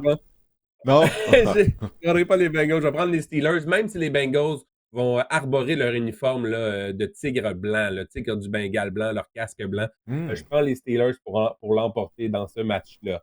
Les Raiders à 2 Je et suis sûr 4 que... vont affronter les Chiefs. Oui, Non, vas-y. on allait dire que sous ses cheveux gris et blancs, Joe Flacco, son casque blanc, non? Quelque chose comme ça? Ou, Non, ben j'allais dire, j'ai hâte de voir Flacco dans cet uniforme-là. Là, tu sais. Flacco, il est rendu un peu un vieux grincheux, là, tu sais, lorsqu'il parle aux médias. Puis là, je serais curieux de savoir qu'est-ce qu'il pense réellement de cet uniforme blanc des Bengals. Les Raiders à 2 et 4 vont affronter les Chiefs qui sont 3 et 3. Kansas City est favori par 12,5 au preneur au livre. C'est épouvantable.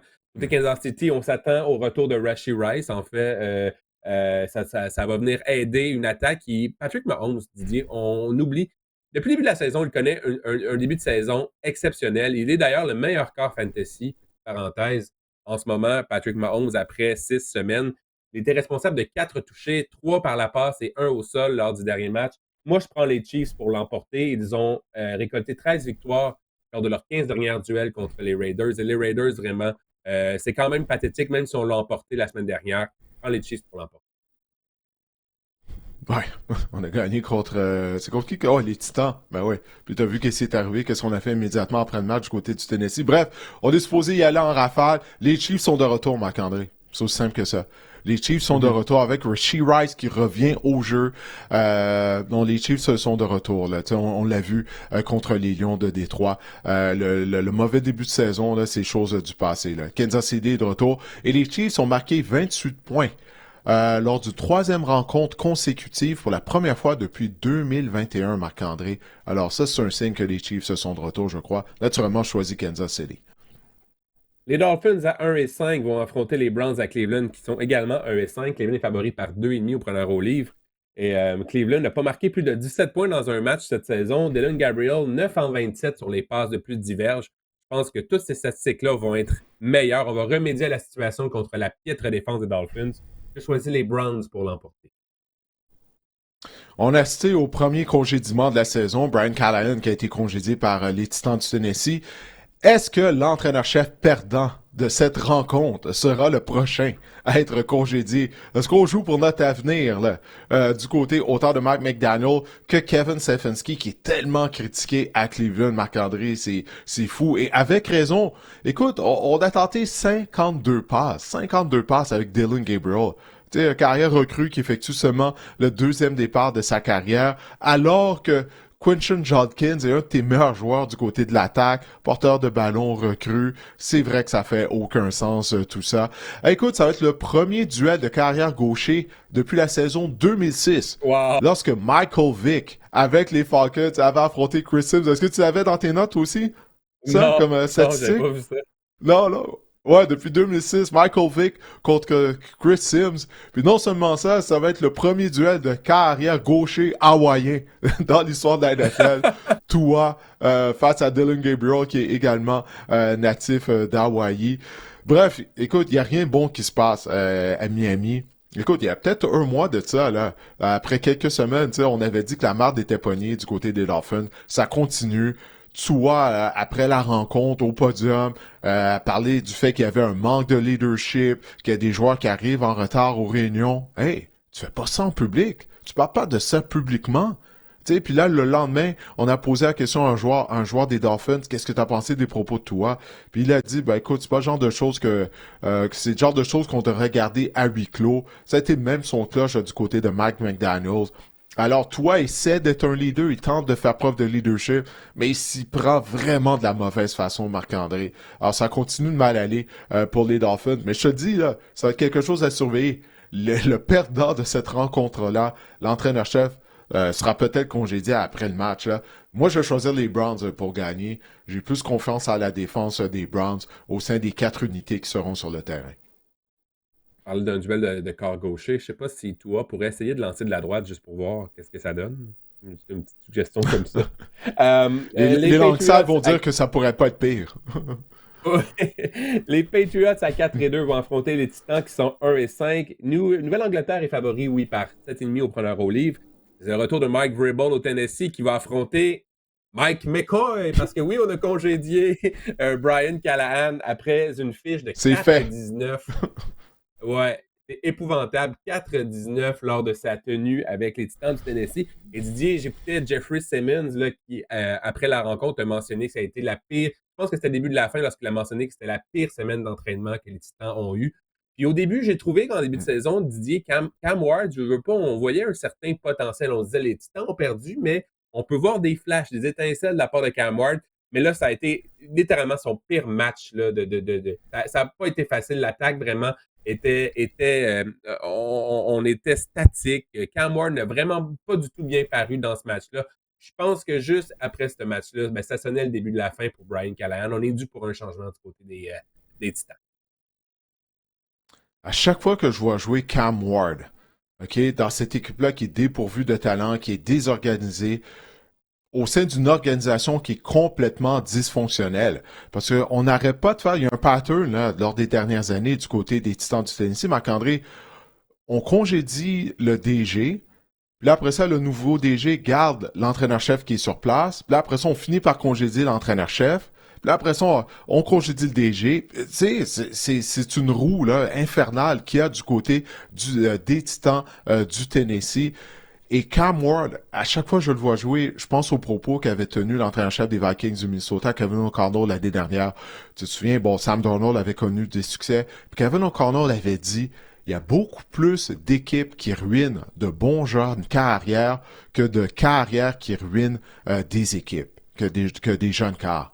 Puis là, on assiste à ça du côté des Titans du Tennessee. Parce que je m'excuse, Cam Ward, il a le talent, l'attitude, le leadership, le caractère pour être un carrière de concession.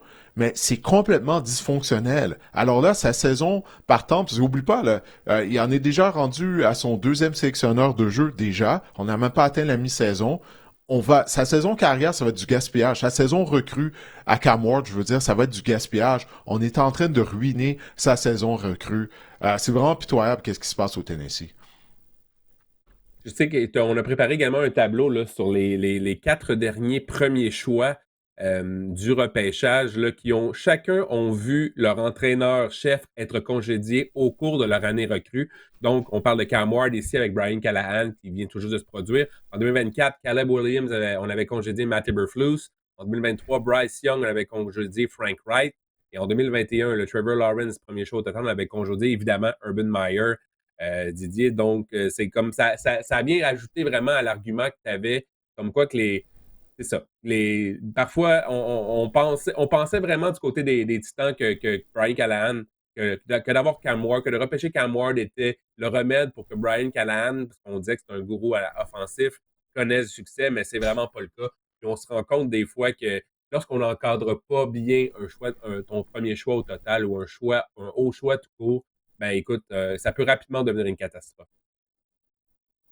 Écoute, Brian Callahan, dès ses premières semaines, tu sais, je sais pas si tu te souviens, dès ses premières semaines à la barre de l'équipe, je me souviens comment il lançait Will Levis sous l'autobus.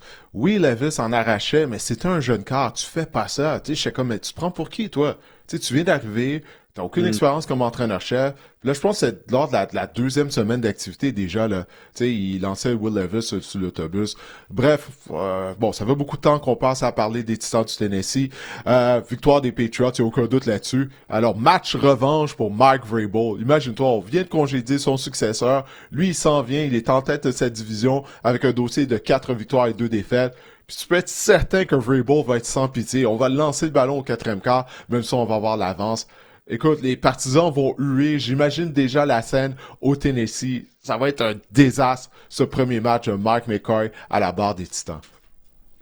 La pire défaite en termes de pointage dans l'histoire des Titans de la concession, c'était une défaite de 59-0 en 2009. C'était contre les Patriots. Contre les Patriots. Ouais, sous la neige, je me souviens de ce match-là. Ouais, exactement. Je dis pas que ça va être la même chanson, mais écoute, on pourrait peut-être voir une défaite, une leçon de football de la part de Mike Vrabel. Je suis pas sûr qu'il va appuyer sur le frein là, lorsqu'on on va devoir arrêter de mettre des points. J'ai bien hâte de voir. Didier, on parlera de Drake May une autre fois. Didier qui est tout simplement exceptionnel. J'avais des notes sur Drake May, mais on passera. On se pose d'être en rafale. Les Panthers. Il va ajouter à ses statistiques dimanche. Fais-toi en part. On en parlera la semaine prochaine. C'est bon, c'est bon. Parlant d'équipe désorganisée, là, les Jets à 0-6 vont recevoir les Panthers qui sont 3-3, Didier. Caroline est favori par 1,5 au preneur au livre. Je ne sais pas par quoi tu veux commencer. Par le fait que Aaron Glenn n'est pas un bon entraîneur-chef, n'est pas capable de s'ajuster, ne comprend pas ce qui se passe sur le terrain, les temps d'arrêt, prendre des temps d'arrêt. Écoute, il est complètement mêlé. Je suis sûr que c'est un bon gars, c'est un bon coordinateur défensif, mais ça ne marche tout simplement pas. Justin Fields, Didier, 45 verges par la passe et il a perdu 55 verges via des sacs du corps. Les Broncos en ont obtenu 9 lors du dernier match. Ça lui fait donc, en termes de verges par la passe, un ratio de moins 10. Il y a seulement 6 corps dans l'histoire qui ont terminé un match avec au moins moins 10 verges par la passe ou plus. Le dernier, c'est Ryan Leaf avec les Chargers, moins 19 en 1998, wow. Didier. Donc, Justin Fields, vraiment, ça ne fonctionne pas. Je pense que Tyrod Taylor, ça serait moins pire. Et commençons par les Jets, Didier. Qu'est-ce que tu penses de tout ce bourbier-là? Là? C'est que, tu sais, on est dans la portion où on veut parler des matchs en rafale, en parler rapidement, des matchs qui sont, on a un peu moins d'intérêt. Mais c'est que ces équipes-là sont tellement mauvaises, OK? Les Titans et les Jets, qu'on n'a pas le choix d'en parler. Tu vois, ils déroutent même notre podcast, même notre épisode. C'est à quel point ils sont mauvais. C'est incroyable. Écoute, Aaron Glenn, Seigneur, la semaine dernière, la fin de la première demi, Marc-André, il a gaspillé 30 secondes. Écoute, on était en position de soit d'essayer un Hail Mary ou d'avancer pour tenter un botté de précision. Le match était serré en plus. On était dans le coup contre les Broncos alors qu'on avait un statut de négligé. Là, il a complètement laissé s'écouler les 30 dernières secondes. J'ai jamais vu ça. T'as vu Garrett Wilson immédiatement, là, avant même de rentrer au vestiaire, il est allé le voir. Puis on a posé la question à Garrett Wilson. Qu'est-ce que t'as dit à Aaron Glenn? Il dit, écoute, je vais savoir c'est quoi le plan. Je veux savoir qu'est-ce qu'on fait. Puis il dit, je ne comprends pas qu'est-ce qu'on faisait. Imagine-toi, là, t'as un de tes joueurs étoiles qui était complètement confus par ce qui semble être, ça me fait mal de dire, de l'incompétence de la part de Aaron Glenn. Il a l'air d'être complètement dépassé par la situation. Puis je l'avais dit la semaine dernière, je vais le répéter, puis là, ça devient vraiment évident. Il doit faire attention. Parce que ça pourrait être un cas où ça va tellement mal aller qu'après une saison, on va devoir le congédier. Écoute, c'est vraiment pathétique qu'est-ce qui se passe du côté des Jets. Maintenant, du côté des Panthers, ils ont une fiche de 3 victoires, aucune défaite à domicile, mais sont 0-3 sur les terrains adverses. Le match va avoir lieu au MetLife Stadium, mais je suis pas fou. Je vais choisir quand même les Panthers pour gagner. No way que je sélectionne les Jets pour gagner. Alors, Rico Dowdle, on a préparé un tableau. Rico Dowdle, qui est sensationnel là, depuis 2 semaines, Marc-André. Il est même plus productif, ça va te faire mal. Ça va te faire mal. Je sais pas si on a le tableau, mais si on l'a pas, Dowdle, qui est plus productif que Saquon Barkley depuis le début de la saison, imagine-toi. Que bien des porteurs de ballon, 473 verges total lors des 2 derniers matchs. Tout simplement épouvantable. Je pense qu'il faut donner du crédit aussi à la ligne à l'attaque des Panthers qui crée des brèches. On a vraiment trouvé quelque chose là, avec le jeu au sol. On l'utilise à bon escient. Et c'est drôle parce que Chuba Hubbard est sur le point de revenir. Puis Dave Canales, lorsqu'il a été questionné sur le fait que, écoute, Rico Dowdle, peux-tu vraiment le mettre sur le banc? Qu'est-ce qui va avec ton porteur de ballon? Est-ce que Chuba Hubbard est ton porteur de ballon numéro 1? Quand il a posé la question suivante, est-ce que Rico Dowdle est maintenant le nouveau porteur de ballon numéro 1 des Panthers? Il a simplement dit « We'll see ». Donc, on verra. Par contre, ce que j'aurais aimé entendre parler d'un entraîneur-chef, c'est vraiment de dire que non, Chuba Hubbard est notre porteur de ballon numéro 1, coûte que coûte. Un peu comme tous les entraîneurs-chefs font lorsqu'un porteur de ballon numéro 2 connaît du succès. Fait que ça laisse une porte ouverte pour Rico Dowdle. Est-ce qu'on peut vraiment le blâmer parce qu'il est tout simplement exceptionnel? C'est drôle, la semaine dernière, il a connu plus de 200 verges au sol, puis dans ma tête, je me disais, tu sais, il peut pas vraiment connaître plus de 200 verges 2 semaines consécutives, même contre une piètre défense que celle des Dolphins. Mais 183, c'est pas mal au sol. C'est pas mal proche de 200, finalement. Mais oublie pas, c'est un match revanche pour lui. Il jouait contre les Cowboys, puis il avait averti les Cowboys durant la semaine de préparation. Tu sais, il avait dit, je m'en viens. Puis là, il y avait des journalistes qui avaient rapporté ses propos aux joueurs des Cowboys. Puis les joueurs des Cowboys étaient comme, ah, OK, tu sais, il semblait pas se soucier de ça. Non, non, c'est important pour lui. Il l'avait dit qu'il voulait connaître un gros match. Il a livré la marchandise. Alors, tant mieux pour Rico Dowdle. Écoute, il avait gagné 1000 verges l'année dernière à Dallas. Moi, j'avais pas compris pourquoi on l'avait pas gardé. Mais bon, assez parlé, là, des Panthers contre Jets. Ouais, moi, je prends les Panthers aussi pour l'emporter. Garrett Wilson aussi va rater la rencontre là, du côté des Jets. Je pense pas qu'on a d'armes là, pour rivaliser avec les Panthers. Je pensais jamais dire ça dans ma vie. Les Saints à 1-5 vont affronter les Bears qui sont 3-2. Chicago est favori par 5,5 au preneur au livre. Chicago, on vise une 4e victoire de suite et je trouve vraiment qu'on a un momentum là, du côté des Bears. La différence entre les Bears de 2025 et les Bears de 2024, 2023, 2022, c'est qu'on semble jouer pour Ben Johnson. On démontre du caractère. Il y a quelque chose qui se passe côté des Bears. On est content d'être là. On travaille de façon acharnée dans les matchs. On démontre vraiment de l'intensité aussi, qu'on gagne ou qu'on perde. Donc, moi, je prends les Bears pour l'emporter. Moi aussi, je choisis Chicago. Hey, tout le monde a touché au ballon lundi soir dans la victoire des Bears contre les Commanders. Tu sais, ça commence à ressembler un peu à qu'est-ce qu'on voyait à Détroit là. Tu sais, sous Ben Johnson. Donc tout le monde contribue. Et l'unité défensive des Bears, Marc-André, elle a provoqué 12 revirements cette année. Ça, c'est bon pour le 2e rang de la NFL derrière les Jaguars de Jacksonville. Et au niveau du ratio des revirements, on est plus 8. Alors, Caleb Williams fait du bon boulot afin de protéger le ballon. On provoque des revirements. Ça, c'est une recette là qui peut te permettre peut-être même d'accéder aux éliminatoires du côté des Bears. Oui, je viens de dire ça. Alors, on va voir si ça va se poursuivre. Alors, oui, Chicago contre la Nouvelle-Orléans. Mon pool fantasy demandera à Ben Johnson de moins utiliser Zacchaeus et de plus faire jouer Luther Burden, mais à part de ça, tout va bien du côté des Bears. Les Giants à 2-4 vont faire jouer vont affronter, les Broncos qui sont 4-2. Denver est favori par 6,5 au preneur au livre. Les Giants avec Jackson Dart marquent en moyenne 23 points par match. Denver a seulement alloué 89 verges au sol. Je pense que ce sera un match un peu un retour sur terre pour Dart, un retour sur terre pour Cam Scadebo également. Je choisis les Broncos pour remporter. Veux-tu faire ta prédiction, Didier? Puis après ça, je vais te lancer. On a reçu une question également concernant les Giants et également les Broncos. Je vais te lancer ensuite. Fait que fais ta prédiction, puis on va répondre à la question ensuite. Ben, écoute, Jackson Dart et Cam Scadebo, là, ils emmènent tellement d'enthousiasme. Hein. C'est 2 recrues. Il y a Theo Johnson également, l'ailier rapproché, le Canadien, qui connaît une bonne saison. Mais aller à Denver pour l'emporter, souviens-toi, lors de son seul départ sur la route, Dart avait été victime de 3 revirements. C'était à la Nouvelle-Orléans contre les Saints. Donc, aller jouer en territoire adverse, c'est pas la même chose. Puis là, on va affronter une des meilleures défenses de la NFL. Donc, non, moi, je choisis les Broncos pour gagner. Mais l'attaque des Broncos me déçoit énormément. Regarde, ça a tout pris pour battre les Jets. Puis c'est pas à cause de la défense. Comme tu l'as dit, on a réussi 9 sacs. C'est du côté de l'attaque. Puis ça, personne n'en parle parce que à cause des déboires des Jets, c'est de ça qu'on parlait après la rencontre. Non, non, non. Moi, j'ai remarqué que la défense des Broncos se cherche énormément. On a reçu une question de Backer 5621, donc 5621 via YouTube, qui nous demande est-ce que les débuts de Jackson Dart peuvent laisser penser que les Giants peuvent espérer construire quelque chose autour de leur jeune carrière? Moi, tout bonnement, je réponds oui. Et toi, qu'est-ce que tu en penses, Didier? Je veux dire non pour l'instant. J'ai encore des réserves. Parce que je vois que les gros jeux que Dart fait, plusieurs de ces gros jeux, c'est toujours avec ses jambes. Puis t'en as parlé tout à l'heure de à quel point il est téméraire. Il va finir par se blesser, c'est juste une question de temps. Là. Il est jeune, il joue avec beaucoup de fougue. Je suis en mesure d'apprécier ça. Mais tu dois jouer de façon plus intelligente. Il peut pas continuer de se faire frapper de la sorte, Marc-André. Puis j'ai pas vu de performance nécessairement constante par la passe. Il a toujours pas gagné sur un terrain adverse. Bon, il y a juste un départ là, sur un terrain adverse, tu vas me dire.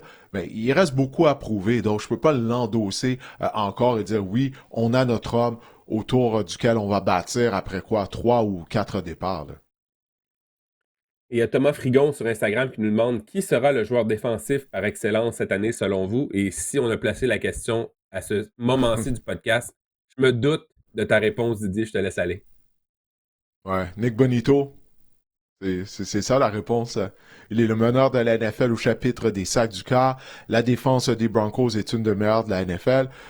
Donc moi, c'est mon choix là, présentement. Puis ça serait vraiment tout un exploit. Je ne sais pas si c'est déjà arrivé dans toute l'histoire de la NFL que de lors de 2 saisons consécutives, que 2 joueurs différents au sein de la même unité défensive reçoivent le titre de joueur par excellence en défense. On se souviendra que l'année dernière, ça avait été demi-coin des Broncos de Patrick Surtain qui avait reçu ce titre. Alors, on va voir, mais Bonito est vraiment bien parti. Bonito, 8 sacs cette saison. Lui et Jonathan Cooper, 25 plaqués, 21 plaqués sur le corps et 12,5 sacs en ce moment. C'est tout simplement exceptionnel. Quel duo. Comme production, exactement. Le meilleur duo potentiellement de la NFL, assurément. Les Packers à 3-1-1 vont affronter les Cards qui sont 2-4. Green Bay favori par 6,5 au preneur au livre. Les Cardinals, on a subi 4 défaites de suite. Ce sera un autre départ pour Jacoby Brissett. On n'a pas le temps de s'ostiner, Didier, à savoir si on est meilleur du côté des Cards avec Jacoby Brissett ou avec Kyler Murray au poste de quart. Mais je vais prendre les Packers pour l'emporter dans ce match-là. Brissett a tout de même passé pour 300 verges la semaine dernière, à Indianapolis. On était dans le coup là, contre une équipe de qualité sur la route. Ben oui, ça fonctionnait. Je vais choisir les Packers, mais je me sens pas bien, Marc-André, parce que là, on vient de voir, le Green Bay revenait d'une semaine de congé face aux Bengals et Joe Flacco qui, lui, s'est joint à Cincinnati mardi. Puis là, dimanche, il était carrière partant, puis ça a tout pris pour l'emporter. Hey, Micah Parsons, en passant seulement 4 plaqués solo depuis le début de la saison, seulement 2 sacs et demi du quart. Hey, là, Micah Parsons, là, il doit en donner plus, il doit mieux jouer, il doit être un peu plus productif. Je choisis Green Bay, mais je me sens pas bien, là. Je serais pas surpris, justement, si on se fait surprendre dans le désert de l'Arizona. Les Commanders à 3-3 vont affronter les Cowboys qui sont 2-3-1. Washington est favori par 1,5 au premier au livre. C'est pas mal 50-50 à ce moment-là. La défense des Cowboys, Didier, 30,7 points alloués par match. On est premier, par exemple, pour les verges en attaque à 387. On en garde également le plus à 411,7. Il y a peut-être un potentiel de festival offensif. Le retour de CeeDee Lamb est potentiellement... On va peut-être saluer le retour de CeeDee Lamb là, du côté des Cowboys. On en aura grandement besoin, quoique George Pickens connaît d'excellents moments. En fait, George Pickens devra remercier CeeDee Lamb, je pense, lorsqu'il va signer son gros contrat la saison prochaine. Oui, exactement, pour pouvoir, lorsqu'il va signer pour des millions. Mais écoute, j'ai pris les Cowboys dans celle-là, moi, à domicile, parce que les Commanders, l'année dernière, j'ai trouvé que Jaden Daniels était de retour lors du dernier match, mais on a tout fait pour perdre le ballon, pour perdre le match. On a commis des revirements coûteux. Mais je pense que les Cowboys, si ça devient un match à haut pointage, des feux d'artifice, je pense que les Cowboys, avec le retour de CeeDee Lamb, vont être bien armés. Et j'ai choisi les Cowboys à domicile pour celle-là. Mais je suis vraiment pas convaincu. Mais j'imagine que tu as choisi les Commanders, fait que je voulais faire différent. Je pense que ça peut aller d'un côté comme de l'autre. Les Cowboys me font penser aux Bengals de l'année dernière. T'sais, ils accordent pratiquement autant de points qu'ils en marquent, malgré le fait qu'ils ont une très bonne attaque. Puis Dak Prescott joue vraiment à un haut niveau, un peu comme l'avait fait Joe Burrow l'année dernière. Choisis les Commanders parce que la défense des Cowboys, Matt Eberflus s'est rendu collateur de la défense, puis on dirait que le personnel, c'est pas un bon fit avec son système, parce que lui, il joue beaucoup de zones. Les demi-défensifs qu'on a, c'est des demi-défensifs comme Trevon Diggs, qui excellent en couverture homme à homme. On dirait que c'est pas un bon mariage de sa philosophie avec le personnel. On sait pas encore si Terry McLaurin va revenir au jeu. Là. Ça commence à faire plusieurs rencontres là, qu'il rate. Mais je vais tout de même choisir les Commanders de Washington parce que j'ai vraiment aucune confiance en l'unité défensive de Dallas. Ça fait le tour, Didier, des affrontements de la semaine numéro 7 dans la NFL. On a le classement également des prédictions de la semaine dernière.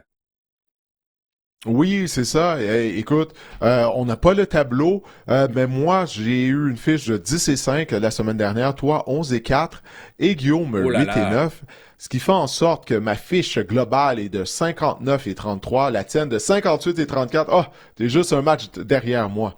Et Guillaume 53-39. Le meneur, c'est Simon Lève.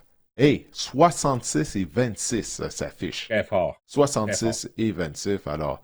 Félicitations à Simon. On va voir s'il va pouvoir maintenir la cadence. On va se tourner maintenant du côté du fantasy football et avant que tu partages tes conseils pour la 7e semaine d'activité, on a reçu une question de la part de Mark via YouTube. Il dit que Brian Thomas Jr. a connu un excellent match au niveau fantasy la semaine dernière, à la hauteur de son année recrue. Pensez-vous que ça va se poursuivre pour lui ou il n'échappera pas au fameux sophomore slump, la gang de la 2e année? Je pense que ça va se poursuivre, en fait, parce que pourquoi? Parce que les cibles sont là pour Brian Thomas dans l'attaque des Jaguars.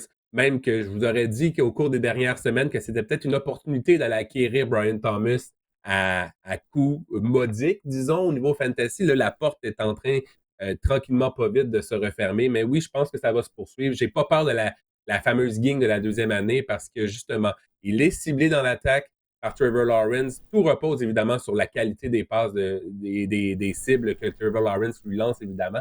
Mais je pense que Brian Thomas Jr., on voit également que Travis Hunter, c'est vraiment un receveur numéro 2, voire numéro 3. C'est pas un mâle alpha. Je pense que Brian Thomas demeure le mâle alpha de l'attaque des Jaguars. Et je pense que les Jaguars font bien de l'utiliser à bon escient semaine après semaine. Et oui, je pense que ça va. Ouais, parfait, Marc-André. Bon, ben écoute, on va enchaîner avec tes conseils. On va faire comme on le fait habituellement avec la position de carrière. Quel est le carrière qu'on doit absolument avoir au sein de la formation partante cette semaine, selon toi? Caleb Williams affronte les Saints cette semaine. Caleb Williams, Didier, connaît quand même de bons moments cette année au niveau fantasy. 3 fois dans le top 10 en 5 matchs cette saison. C'est pas vilain pantoute, comme on dit. Et justement, les Saints, cette semaine, on a accordé 14 touchés par la passe. C'est le 2e plus haut total dans la NFL. Et on a accordé également le 4e plus haut total de verges au sol à la position de carrière. Donc, Caleb Williams va pouvoir courir avec le ballon. On sait qu'il en est capable. Et les Saints également, c'est une question d'affrontement ici, un affrontement qui est vraiment savoureux. Plus de 20 points alloués à la position de carrière. Donc, je pense que Caleb Williams va connaître une bonne semaine fantasy pour ses propriétaires fantasy cette semaine. J'ai hâte de voir ça, là, si les Bears vont pouvoir rester concentrés là, en affrontant une équipe qui sont supposés de vaincre cette semaine. Là. Maintenant, Sam Darnold, on vient d'en parler, on vient de faire son éloge. Mais là, toi, tu penches en faveur de le clou au banc cette semaine. Sam Darnold, si vous avez une meilleure option que Sam Darnold, j'imagine que oui. Sam Darnold a été plus repêché comme un quart qu'on mettait sur notre banc en début de saison. Il vient de près de 20 points fantasy par match depuis la semaine numéro 2, depuis sa semaine catastrophe. Là, on se souvient de la semaine numéro 1 avec une comme 5 points fantasy. Par contre, la défense des Texans cette semaine, elle est vraiment coriace. Je pense que si vous avez une meilleure option, de laisser Sam Darnold sur votre banc, c'est judicieux. Houston, seulement 3 passes de toucher allouées, seulement 5 matchs cette saison. C'est pas beaucoup. Je pense pas que Sam Darnold est un corps assez exceptionnel pour pouvoir vraiment obtenir un match de 2-3 passes de toucher. 9 points, 3 points alloués au corps adverse. C'est le plus bas total dans la NFL que la défense des Texans. Donc, Sam Darnold, à clouer sur votre banc, c'est beaucoup. Maintenant, on se tourne vers la position de porteur de ballon. Bon, j'ai parlé du fait que les Browns ont refusé d'utiliser Quinshon Judkins la semaine dernière. Parce que Kevin Stefanski, finalement, il va faire preuve de gros bon sens puis il va épauler son jeune carrière avec Judkins. Limité à 36 verges contre les Steelers la semaine dernière, Quinshon Johnson, il avait obtenu en moyenne 95 verges lors des 3 semaines précédentes. Lors de la semaine numéro 7, on a un excellent remède dans le collimateur avec la défense des Dolphins qui ont accordé 806 verges aux porteurs de ballon adverses. C'est le plus haut total, évidemment, dans la NFL. Plus de 29 points fantasy alloués aux porteurs de ballon lors des 4 dernières semaines. Et si vous voulez vraiment que je vous montre... Oui, vas-y. Non, mais ils ont quasiment déjà accordé 1000 verges au sol aux porteurs de ballon. Épouvantable. Ça n'a pas d'allure.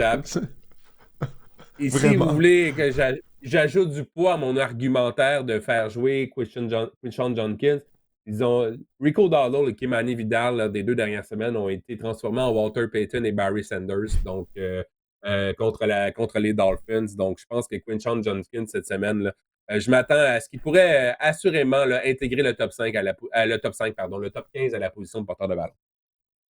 Donc, le plus grand ennemi de Quinshon Judkins cette semaine, c'est la section de jeu de Kevin Stefanski. Exact. Qu'est-ce que tu me dis? C'est la seule chose qui peut le ralentir potentiellement face à cette défense des Dolphins qui est historiquement mauvaise contre le jeu au sol. Bon, les Jaguars de Jacksonville, ils vont affronter les Rams. Puis tu crois que ça vaudrait la peine son meilleure option de clou au banc, Travis Etienne? C'était cute, Travis Etienne, lors des 4 premières semaines. Il a vraiment été efficace. On se demandait s'il allait vraiment renaître de ses cendres au niveau fantasy. La semaine dernière, seulement 27 verges au sol, moins de 10 points fantasy lors de ses 2 derniers matchs. Ça revient peut-être à la question sur Brian Thomas plutôt. On commence vraiment à alimenter davantage Brian Thomas. Puis on voit que ça rapporte quand même des dividendes du côté des Jaguars de Jacksonville. Et on affronte les Rams cette semaine lors de la semaine numéro 7 du côté des Jags. Les Rams, 3e plus bas total de points alloués au porteur de ballon. On a un excellent front défensif, comme on l'a mentionné plus tôt. Derrick Henry a été OK la semaine dernière contre le front défensif des Rams. Il a inscrit un touché, entre autres. Mais le front défensif des Rams avait quand même muselé Jonathan Taylor, Saquon Barkley et Christian McCaffrey, qui avaient été quand même assez tranquilles lors des matchs précédents. Donc, je pense que Travis Etienne, si vous n'avez pas de meilleure option, si vous voulez vraiment, encore une fois, vous baser sur Travis Etienne de ses succès depuis le début de la saison, peut-être plus tempérer les attentes là, à son endroit cette saison. Maintenant, Courtland Sutton connaît une bonne saison pour les Broncos de Denver. On parle bien sûr du receveur de passe. On tourne à la position de receveur de passe. Et tu crois qu'il a une confrontation avantageuse cette semaine? Exactement. Receveur numéro 1, Courtland Sutton, dans 4 matchs sur 6 cette saison. Mais lors des 2 autres, seulement 6 verges au total et 17 verges. Ça, c'est la semaine dernière, 17 verges. Lors de la semaine numéro 7, on a un excellent remède, encore une fois, que la défense des Giants. Les Giants accordent en moyenne 38 points fantasy par match aux receveurs adverses. 3e plus haut total de points alloués aux receveurs adverses. Donc, je pense que c'est une bonne semaine pour Courtland Sutton. Et l'attaque des Broncos, Didier, je sais que tu étais perplexe tout à l'heure, mais je pense que Bo Nix et Courtland Sutton, même voir peut-être un Troy Franklin là, sortir des... Qui a fait quand même qui a échappé quelques passes là, lors du dernier match. D'ailleurs, Troy Franklin, il y a des choses à se faire pardonner. Pourrait connaître du succès. Là. Ouais, Bo Nix, c'est des hauts puis beaucoup de bas là, depuis le début de la saison. Bref, il n'est pas constant, c'est ce que j'essaie de dire. Devante Smith, ton gars, un membre de tes Eagles de Philadelphie, tu as choisi les Vikings contre ton équipe. Là, en plus de ça, tu nous dis de clou au banc Devante Smith. Le problème, c'est que les Eagles ne passent pas le ballon, Didier, depuis le début de la saison. Fait que c'est un peu ça le problème. Ce que ça donne, c'est que Devante Smith a une moyenne de 11 points fantasy par match depuis le début de la saison. Ciblé seulement 18% du temps. C'est le plus bas total de sa carrière. Écoute, tantôt, on parlait de JSN, Jackson Smith et Njigba, qui était ciblé 36% du temps. C'est le double, imagine. C'est épouvantable. C'est le double de Devante Smith. Il y a 4 matchs cette année de Devante Smith sous les 10 points fantasy. Lors de la semaine numéro 7, on l'a dit, ils affrontent les Vikings. Minnesota a concédé le plus bas total de points alloués aux receveurs adverses, seulement 18 par match. C'est vraiment pas beaucoup. Et Minnesota revient d'une semaine de congé, donc on est fin prêt pour affronter les Eagles. Je pense que les receveurs des Eagles, mais spécialement Devante Smith, là, on parle ici d'un receveur numéro 2, 3, un flex. Si vous avez d'autres options dans ces positions-là dans votre formation, ça serait peut-être judicieux de voir ce que vous pouvez faire avec d'autres joueurs au lieu de Devante Smith. J'admire le fait que tu es en mesure de mettre de côté ta partisanerie des Eagles de Philadelphie et nous donner l'heure juste en nous disant qu'il faut clouer au bar devant Devante Smith et même que tu as choisi les Vikings pour gagner. On va se tourner vers la position d'ailier rapproché au Harold Fannin. L'ailier rapproché recrue des Browns de Cleveland, malgré la présence de David Njoku, nous a démontré des belles choses depuis le début de la saison. Et puis là, il pourra avoir encore plus d'opportunités cette semaine face, encore une fois, on rappelle, la pitoyable défense des Dolphins. Et surtout que c'est justement ça, le nerf de la guerre, c'est que David Njoku risque de rater la rencontre. Il s'est blessé à un genou. Il n'a pas complété la rencontre la semaine dernière. Ça a ouvert la porte à Harold Fanning qui a obtenu 81 verges contre les Steelers. Semaine numéro 7, évidemment, les Dolphins. On commence à connaître la ritournelle. Là. On cible les Dolphins au niveau fantasy. Il a mis 7e plus au total de points alloués aux alliés rapprochés adverses cette saison. Et si David Njoku devait s'absenter à long terme, je pense que Harold Fanning devient automatiquement un top 10 à la position. C'est vraiment important d'aller ajouter Harold Fanning si il est encore sur votre fil de joueur autonome Lui, Mason Taylor, là, même Mason Taylor, j'imagine qu'on va devoir, il va être ciblé à outrance là, par Justin Fields lors du prochain match aussi, en l'absence de Garrett Wilson. Mais Fannin, entre autres, risque de connaître du succès contre les Dolphins. C'est un must-add et un must-start, là, comme on dit en anglais. Browns contre Dolphins. Quel entraîneur sera congédié immédiatement après la rencontre entre Mike McDaniel et Kevin Stefanski? Honnêtement, la NFL devrait intervenir, puis de rendre ça public, d'annoncer que le perdant de ce match-là va congédier son entraîneur. Imagine-toi les codes d'écoute, là. Imagine-toi les codes d'écoute, là. Tu sais, la publicité qu'ils pourraient vendre pour cette rencontre-là. Écoute, sont à la recherche là, de revenus. Un peu comme dans la lutte, là. Tu sais, les matchs de lutte, là, de Loser Leave Down. Ouais, c'est bon, ça. C'est ça. C'est une très bonne idée. À vous. Une très bonne idée. Ouais, t'aimes mon concept, hein? Mais honnêtement, je regarderais ce match-là. Ouais, ben oui, c'est sûr. Qui regarderait pas ce match-là, là? Tu sais, qui regarderait pas ce match-là, sachant que l'entraîneur-chef perdant, ben, il est limogé immédiatement après, là. Non, je suis sarcastique, mais quand même, là, ça me passait du bien. Écoute, on fait tout pour l'argent du côté de la NFL, alors. Pourquoi pas ça? Maintenant, TJ Hawkinson des Vikings du Minnesota. Tu crois pas que la confrontation avantageuse contre les Eagles? En fait, ce que je commence à me rendre compte, c'est que TJ Hawkinson est peut-être au bout du rouleau. Hein. Sa saison de 2023 là, de 14,6 points fantasy par match est loin derrière nous. L'année dernière, en 2024, il avait baissé à 8,7 points fantasy. Il avait raté 10 matchs. On s'était dit, bon, c'est les blessures, blablabla, c'est correct. Cette année, c'est pas plus reluisant. 8,1 verges. 8,1 points par match au niveau fantasy. Ça, je parle même en PPR. Et ça, c'était même en l'absence de Jordan Addison. On pensait que TJ Hawkinson allait avoir plus d'opportunités dans l'attaque aérienne des Vikings, mais c'est pas le cas du tout. 49 verges, c'est son sommet en un match cette saison, TJ Hawkinson. Et lors de la semaine numéro 7, on affronte les Eagles qui ont accordé le 3e plus bas total de points aux alliés rapprochés adverses cette saison. On accorde en moyenne du côté des Eagles 28 verges à la position d'aller rapprocher. On a accordé seulement un touché depuis le début de la saison. Je pense que TJ Hawkinson, là, je dirais même pas de le mettre sur votre banc. Je pense que vous pouvez essayer de le libérer et de vous trouver une meilleure option. Harold Fannin en est une. Mason Taylor en est une, entre autres. Ouais, c'est mon avis. Ouais, bon, ben parfait. Ben écoute, Marc-André, on a fait le tour du Fantasy Football et de l'épisode. Comme d'habitude, je te remercie pour ta contribution. Et pour les gens qui ont regardé le podcast ou qui l'ont écouté, oui, ben on vous remercie également. On espère que cet épisode du podcast, Le Sac du Cœur, vous a plu. Et on va vous parler dimanche soir, alors qu'on va faire la revue des rencontres de la NFL qui seront présentées à 13h et 16h. Et cette semaine, je vais faire ça en compagnie de l'ancien receveur de passe de la NFL et de la Ligue canadienne de football, Samuel Giguère. Alors, je vous invite à écouter le prochain épisode du podcast. D'ici là, portez-vous bien.